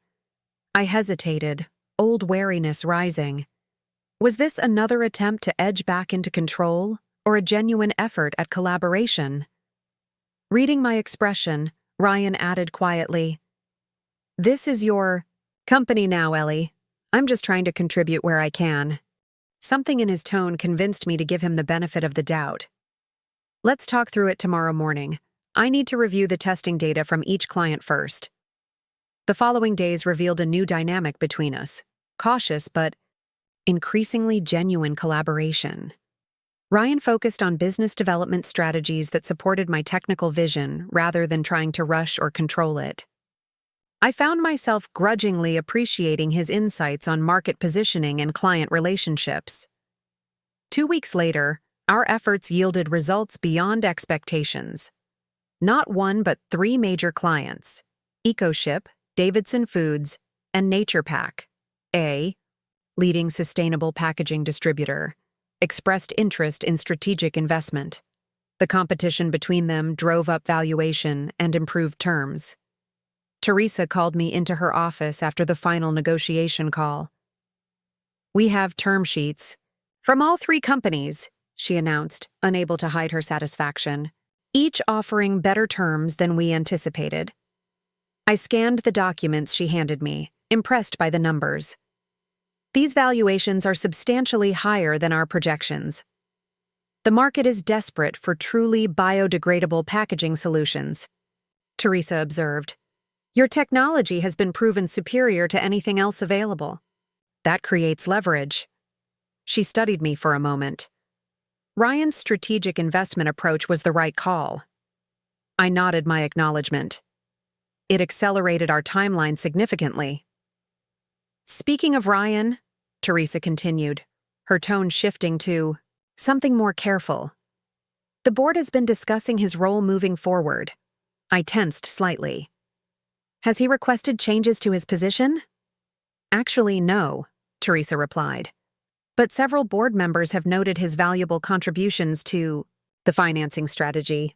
There's a feeling that his business development skills could be better utilized in a more defined role, still reporting to you as CTO, but with specific responsibility for strategic partnerships. I considered this carefully.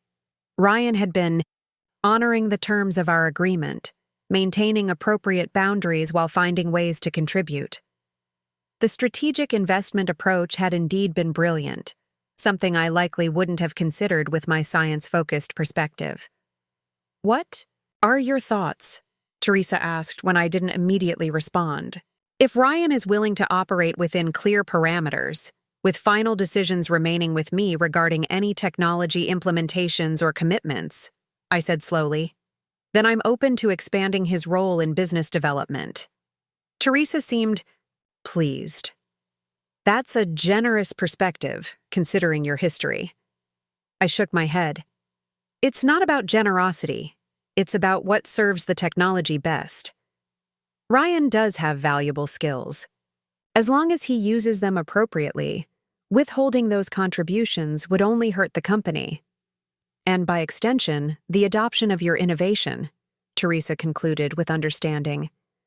I'll discuss the potential role definition with him and have a formal proposal for your review by tomorrow. Later that afternoon, I received an unexpected call from my mother. Since the press conference and public revelation of what had happened between Ryan and me, Family interactions had been strained. Our mothers, sisters who had raised us practically as siblings, were caught in an impossible position, torn between loyalty to their respective children. "Ellie, do you have a minute?" Mom asked, her voice carrying that carefully neutral tone she'd adopted since learning about the conflict. "Of course," I replied, stepping away from the lab to take the call privately. "Is everything okay?" "I just got off the phone with Linda," she said, referring to Ryan's mother. Ryan told her about his new role at GreenWrap. Something about strategic partnerships? "It's being discussed," I confirmed cautiously. "Nothing's finalized yet." "Ellie?" Mom hesitated. "Are you sure about this? After everything that happened?" The question held layers of concern. Was I being naive? Setting myself up for another betrayal? Failing to protect myself adequately? "It's a business decision, Mom," I explained. "Ryan has skills that can help bring my technology to market more effectively. There are clear boundaries and reporting structures in place." "I'm proud of you," she said after a moment. "Not just for your incredible invention, but for how you've handled this whole situation. With dignity and grace." Her words caught me off guard. Throughout this ordeal, I had felt many things: angry, betrayed, determined, vindicated. But graceful wasn't among them. "I just want my technology implemented properly," I said. "Everything else is secondary." "That's not entirely true," Mom replied gently. "If it were, you'd have pushed Ryan out completely. Linda says he's grateful for the second chance, says he knows he doesn't deserve it." I didn't know how to respond to that. The complicated tangle of family relationships, professional ethics, and personal betrayal defied simple resolution. "We're having Sunday dinner this weekend," Mom continued after a moment. "Linda and I thought, maybe you and Ryan could both come. Start rebuilding, off the record, away from the business context." The suggestion made my stomach knot. Professional collaboration, within strictly defined parameters, was one thing. A family dinner, with all the emotional complexity that would entail, was something else entirely. "I don't know if we're ready for that, Mom. Just think about it," she urged. "You don't have to decide now." After ending the call, I stood by the window of my office, gazing out at the Chicago skyline. 6 months ago, I had been working in a corporate lab by day and tinkering in my garage by night, finally on the verge of a breakthrough that could help reduce plastic pollution worldwide. Now I was leading technical development at a rapidly growing startup, with major clients adopting my innovation and investors valuing the company at over 3 times what Ryan had originally projected. The professional triumph was undeniable, but the personal cost, the fractured family relationships, the lost trust, the uncomfortable new dynamics, couldn't be measured in term sheets or client contracts. A knock at my door interrupted these reflections. It was Ryan, looking uncharacteristically hesitant. "Do you have a minute?" he asked. "Teresa mentioned you were open to discussing a formal partnership role." I gestured for him to enter. "We can talk about it." Ryan took a seat across from me, maintaining a respectful distance. "Before we get into job descriptions and reporting structures, I wanted to say something." He took a deep breath. "Thank you for not pushing me out completely. You would have been justified in doing so." The sincerity in his voice made it difficult to maintain my emotional barriers. "Your business development skills are valuable to the company," I replied, keeping my tone professional. "That's generous, but we both know there are plenty of business development professionals you could have hired instead." Ryan leaned forward slightly. "I know what this is, Ellie. It's a second chance I probably don't deserve." I studied my cousin, the person who had been like a brother throughout my childhood, who had stolen my innovation without hesitation, and who now sat before me acknowledging his debt with unexpected humility. "Why did you do it, Ryan?" I asked suddenly, the question that had haunted me for months finally surfacing. "You must have known I'd find out eventually." that I'd have documentation, proof of my work. Ryan was quiet for a long moment.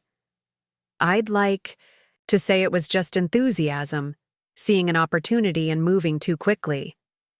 But that wouldn't be entirely honest. He met my gaze directly.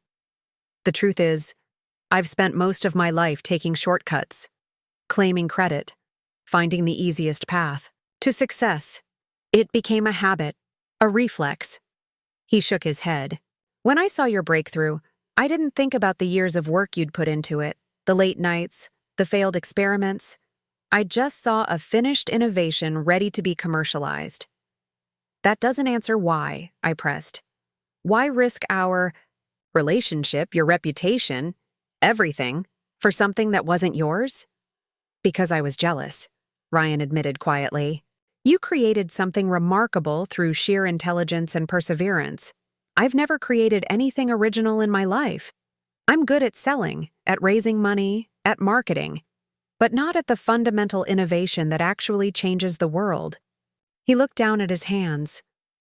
I wanted to be the one with the breakthrough this time, not just the one who promoted someone else's ideas. His confession hung in the air between us, raw and uncomfortable, but undeniably authentic.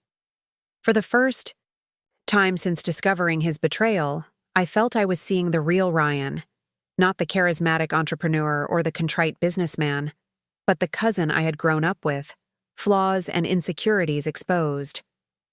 Our moms want us to come to Sunday dinner, I said after a long moment. Both of us. Ryan looked up, surprised by the change of subject. What did you tell them? That I wasn't sure we were ready for that. He nodded slowly. And are we? Ready? I considered the question honestly. I don't know, but I think I'd like to try. Relief flickered across Ryan's face. Me too. We sat in silence for a moment, the weight of everything that had happened, and everything that might still be possible, filling the space between us. Finally, I returned to the professional matter at hand. About the strategic partnerships role. I've considered Teresa's suggestion, and I'm open to formalizing your responsibilities in that area, with clear parameters and final approval remaining with me for any technology implementations. Ryan straightened, shifting back to business mode. I've drafted some thoughts on how it could work. May I share them with you? As we discussed the potential role definition, I found myself reflecting on the strange journey that had brought us to this point. What had begun as a betrayal of trust had evolved into something more complex. A painful but potentially transformative process that was reshaping both our professional relationship and our personal connection. The power dynamic had reversed completely. 6 months ago, Ryan had been CEO of a company built on my stolen research, while I watched helplessly from the sidelines. Now, I was the recognized inventor and technical authority, with Ryan working under my direction in a carefully defined role. But beyond the professional reversal lay something more meaningful. The beginning of a more honest relationship built on genuine respect rather than the unequal dynamic of our childhood.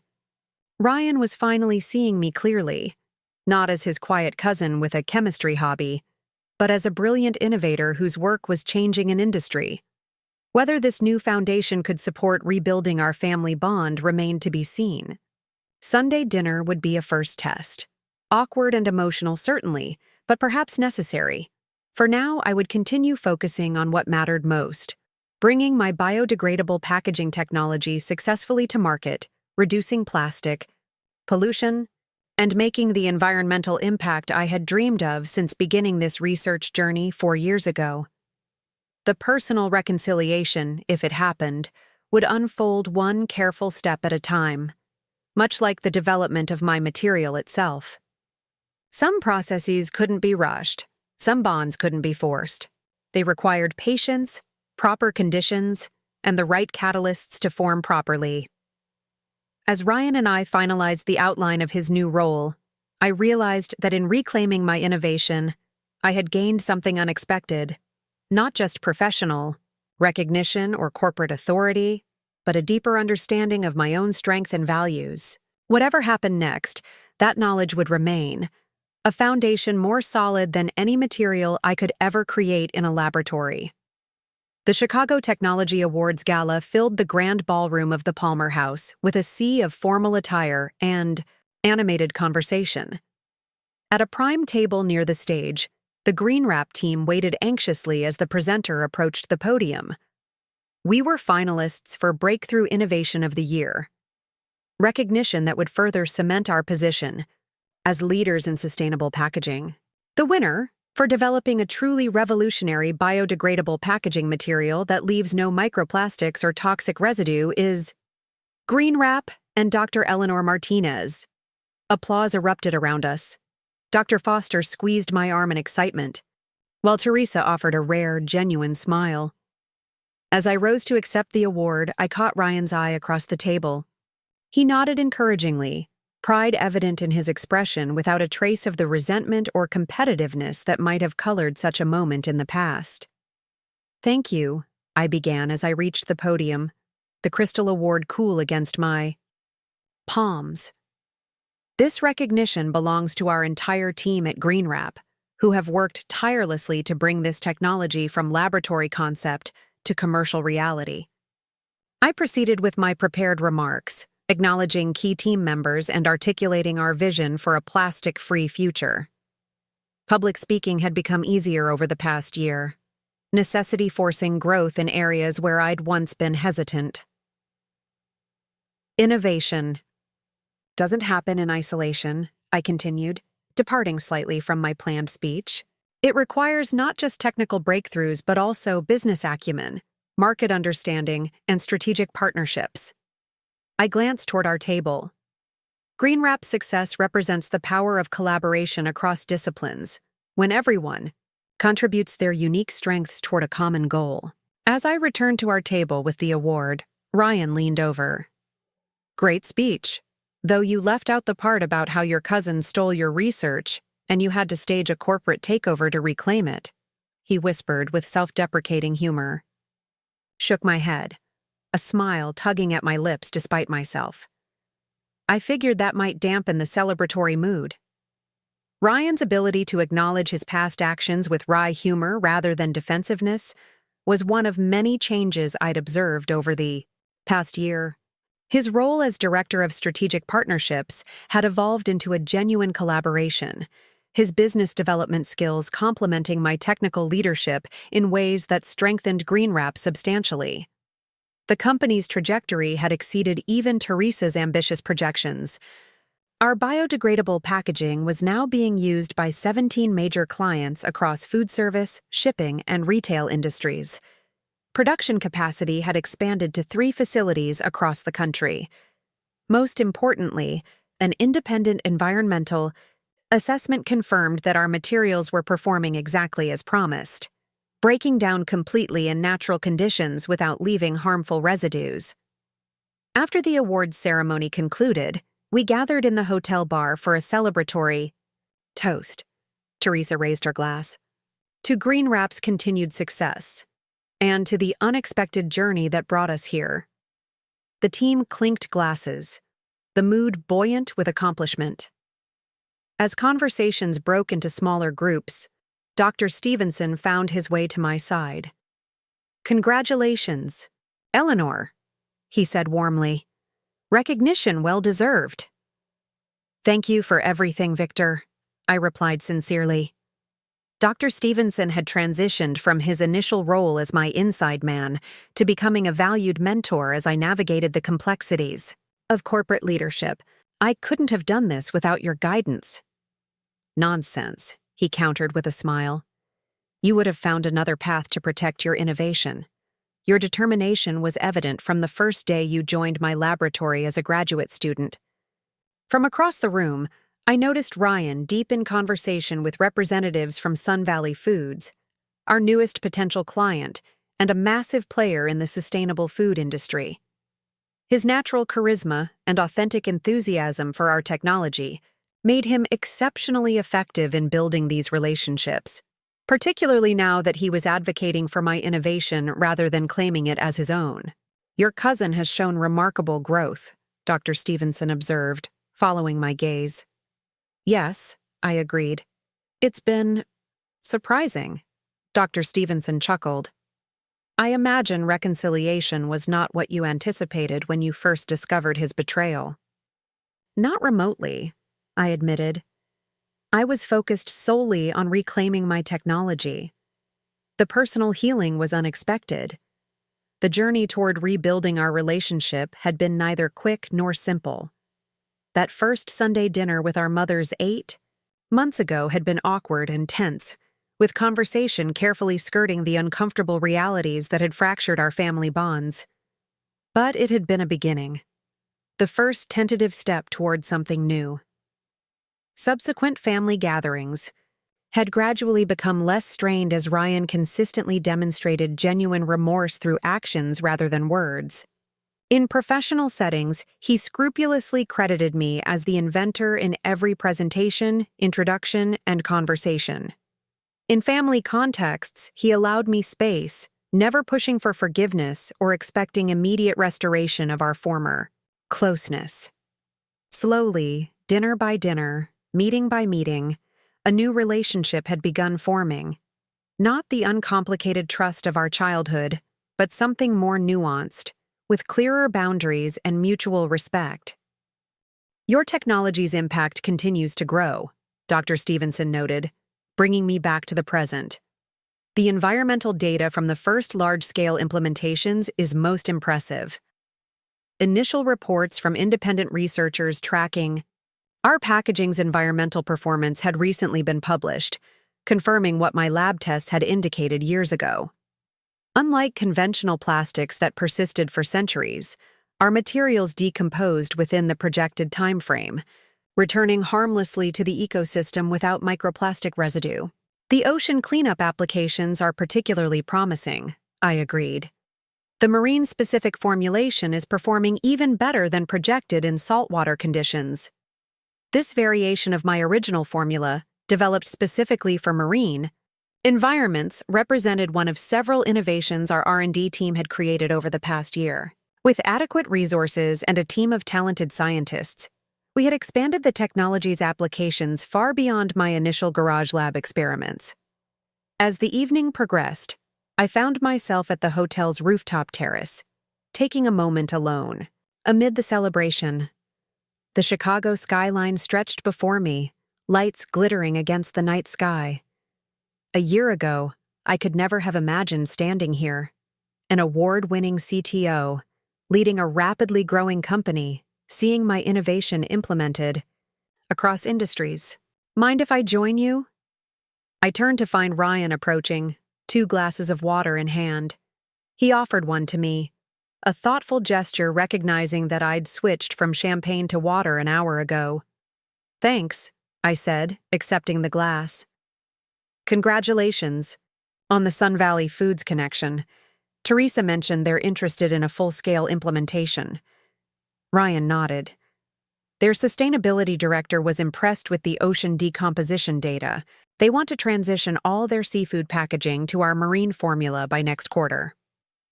We stood in comfortable silence for a moment, looking out at the city.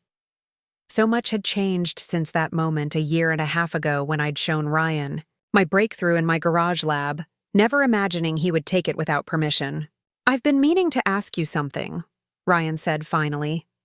That press conference a year ago, when I publicly admitted taking your research without permission, you could have humiliated me completely, revealed every detail of what I'd done. But you didn't. You let me maintain some dignity in how the story unfolded. Why? The question caught me off guard. I considered it carefully before responding. Publicly shaming you wouldn't have served the technology, I said finally. It would have damaged GreenWrap's reputation, delayed market adoption, and created unnecessary drama. I wanted my innovation implemented properly. That was always the goal. Everything else was secondary. Ryan studied me for a moment. That's the rational explanation. I'm asking about the personal one. I sighed, looking back out at the skyline. Because despite everything, you're still family. And because I remembered who you were before all this. The cousin who taught me to ride a bike, who defended me from bullies, who sat with me for hours after Dad's funeral when I couldn't stop crying. I turned to face him directly. That history didn't excuse what you did, but it meant I didn't want to destroy you in the process of reclaiming what was mine. Ryan's expression softened with emotion he rarely displayed in professional settings. I didn't deserve that consideration. Probably not, I agreed with a small smile. But reconciliation had to start somewhere, and maintaining some structural integrity in our family seemed worth the effort, much like stabilizing the molecular bonds in my biodegradable formula. He laughed quietly at my scientific analogy. Always the researcher, even when discussing emotional matters. Some habits are hard to break. We fell silent again, the comfortable kind that had once been common between us before betrayal had complicated everything. Do you ever think about where we might be if I hadn't taken your research? Ryan asked eventually. If I'd respected your process, would you have collaborated honestly from the beginning? I had contemplated this alternative timeline many times over the past year. We probably would have moved more slowly, taken fewer risks. You wouldn't have made such ambitious claims to investors without fuller understanding of the technology. The company might be smaller now, more conservative in its projections, but built on a stronger foundation from the beginning, Ryan noted. Perhaps, I acknowledged, though the current foundation seems solid enough after considerable reconstruction. Ryan nodded thoughtfully. The impressive part is that you managed to redirect things without tearing down everything that had been built. You could have burned it all down, started over completely, but you found a way to salvage the valuable elements while correcting what was wrong. His observation struck me as particularly insightful. In reclaiming my innovation, I had indeed tried to preserve the positive aspects of what Ryan had created: the investor relationships, the market interest, the talented team he had assembled. The measured approach had ultimately served both the technology and our family better than a scorched earth strategy would have. Speaking of reconstruction, Ryan continued, his tone shifting to something more tentative.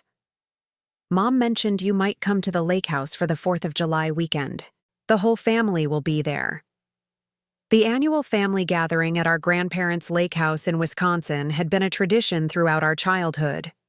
Last year, in the immediate aftermath of our conflict, I had skipped it entirely, unable to face the awkwardness and divided loyalties it would inevitably create. I'm considering it, I said carefully. It depends on the Sun Valley implementation timeline. Ryan nodded, accepting this partial commitment without pushing. Well, if you decide to come, I'll make sure to bring those root beer floats you always liked. Some traditions are worth preserving.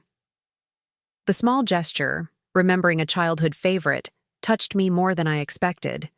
It represented the new balance we were slowly finding, acknowledging our shared history without ignoring the painful, recent chapter that had transformed our relationship. The terrace door opened, and Teresa stepped out. There you are. The photographer wants a few more shots with the award before people start leaving.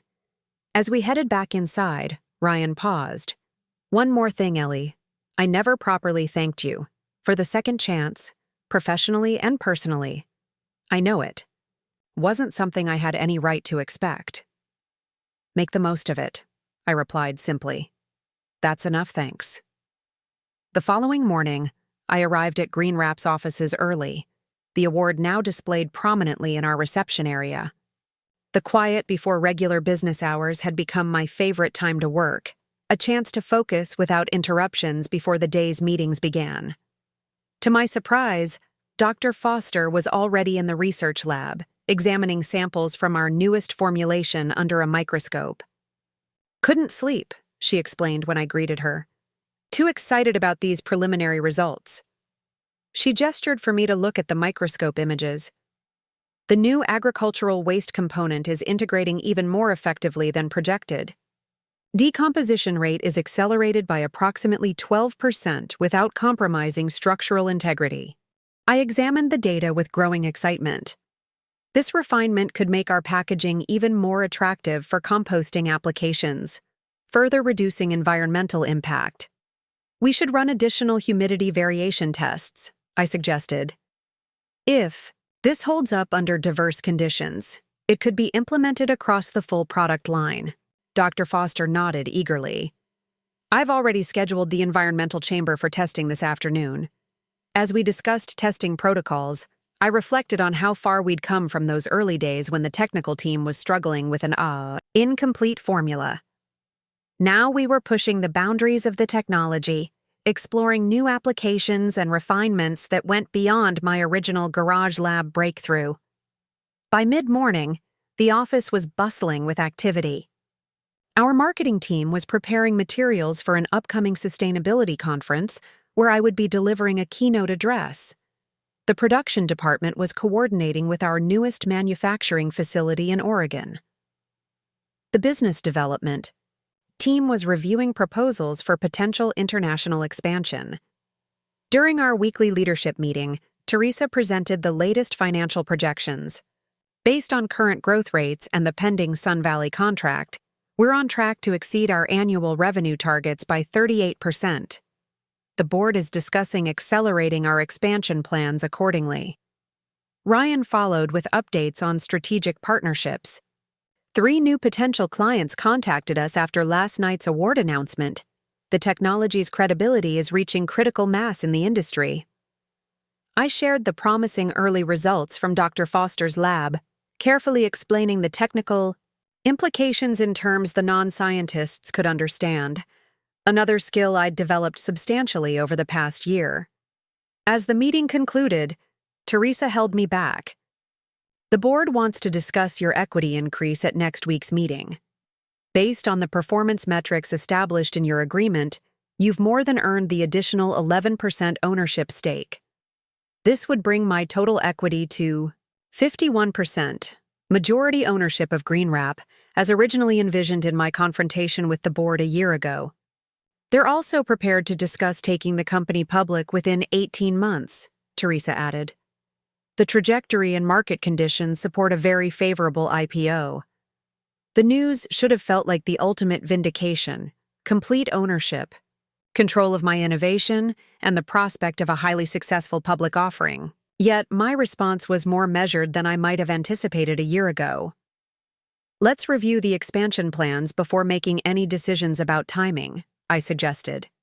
I want to ensure we maintain quality control and formula consistency through the growth phase. The technology's integrity remains the priority. Teresa studied me with that shrewd gaze that had initially intimidated me, but that I now recognized as genuine respect. You've become quite the corporate strategist, Dr. Martinez. A year ago, you were focused solely on reclaiming your technology. Now you're thinking about long-term company valuation and market positioning. I've had good mentors, I acknowledged, with a slight smile. Later that afternoon, I found myself in my office reviewing Dr. Foster's latest test results when my phone rang. It was my mother. Just wanted to congratulate you again on the award, she said warmly. Your father would have been so proud, Ellie. The mention of my father, a high school science teacher who had encouraged my early interest in chemistry, brought a familiar ache of missing him. Thanks, Mom. I wish he could have seen it. He saw the beginning, she reminded me gently. Those science fair projects, the chemistry set he got you for your 12th birthday. He always knew you'd do something remarkable. We chatted for a few minutes about family matters before she carefully approached the subject of the upcoming lake house gathering. Ryan mentioned he invited you for the 4th. We'd all love to have you there, but no pressure. I had been wrestling with the decision, uncertain whether I was ready for the intense family immersion the weekend would entail.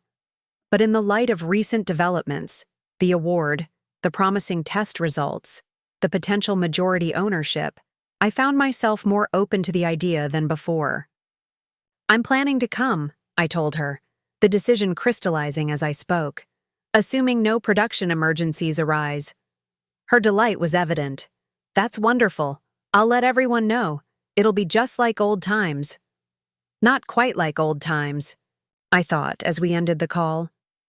The family dynamics had been permanently altered by what had happened between Ryan and me. But perhaps the new relationship we were building, more honest, with clearer boundaries and mutual respect, was actually healthier than the old pattern had been. As evening approached, I took a walk through our production facility before heading home. The manufacturing floor hummed with activity as our biodegradable packaging materials took shape, from raw agricultural waste components to finished products ready to replace conventional plastics in the marketplace. Watching the production line, I felt a profound sense of fulfillment. This was what I had envisioned in my garage lab 4 years ago. Not just a scientific breakthrough, but a practical solution that could help address the global plastic pollution crisis. Now it was reality, with tangible environmental impact, growing daily as more companies adopted our materials. The journey to this point had been neither direct nor easy. The betrayal by someone I trusted had forced me to develop skills and strategies I might never have otherwise. Patent protection, corporate navigation, strategic patience, public speaking, leadership.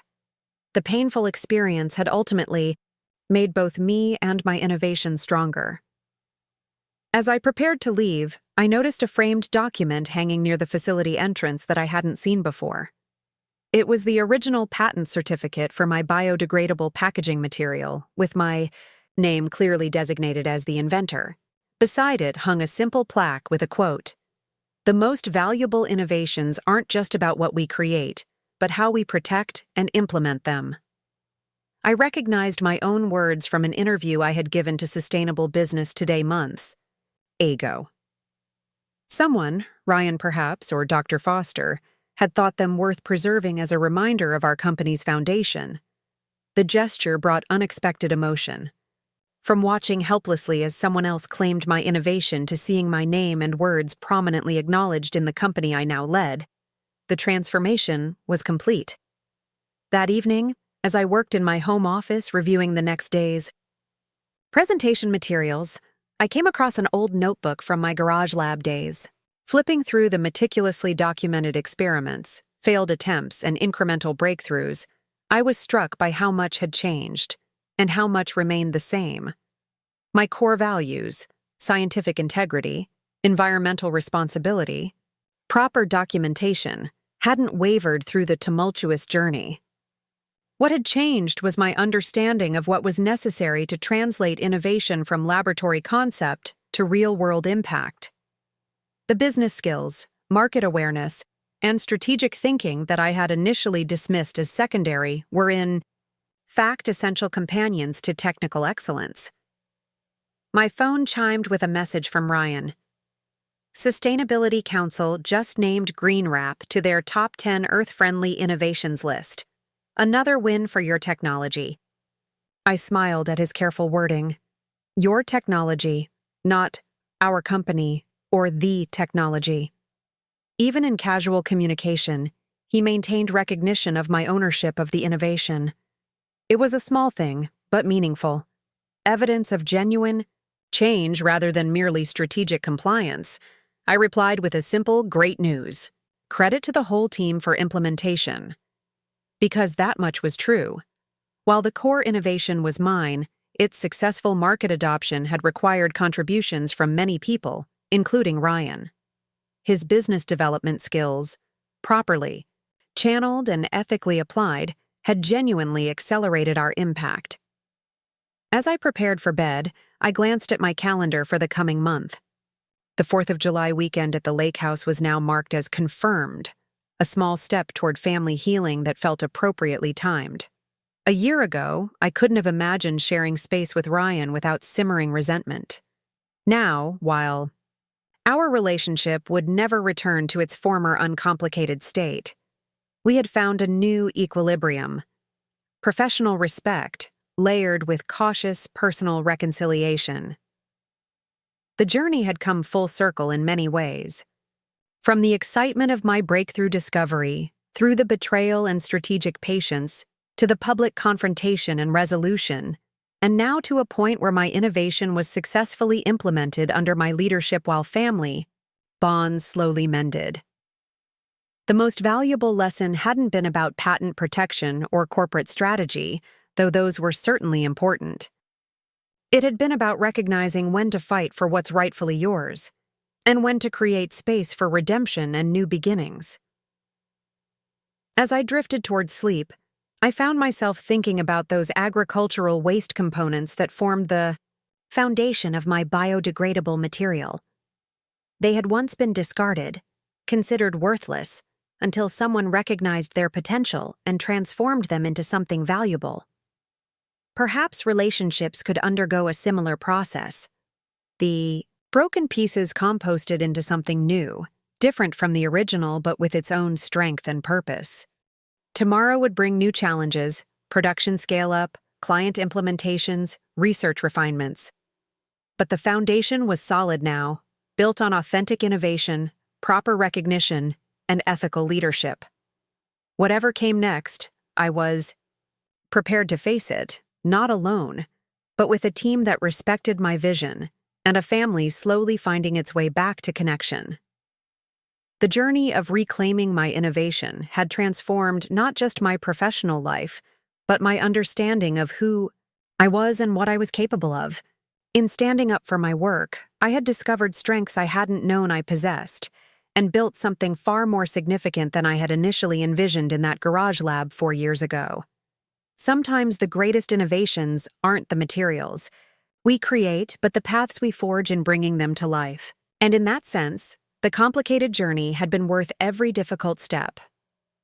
Looking for more? We've got 2 amazing stories ready for you right on screen. If this one touched you, these are absolutely worth your time. Click to watch them now. And hey, subscribe and hit that bell to never miss our latest uploads.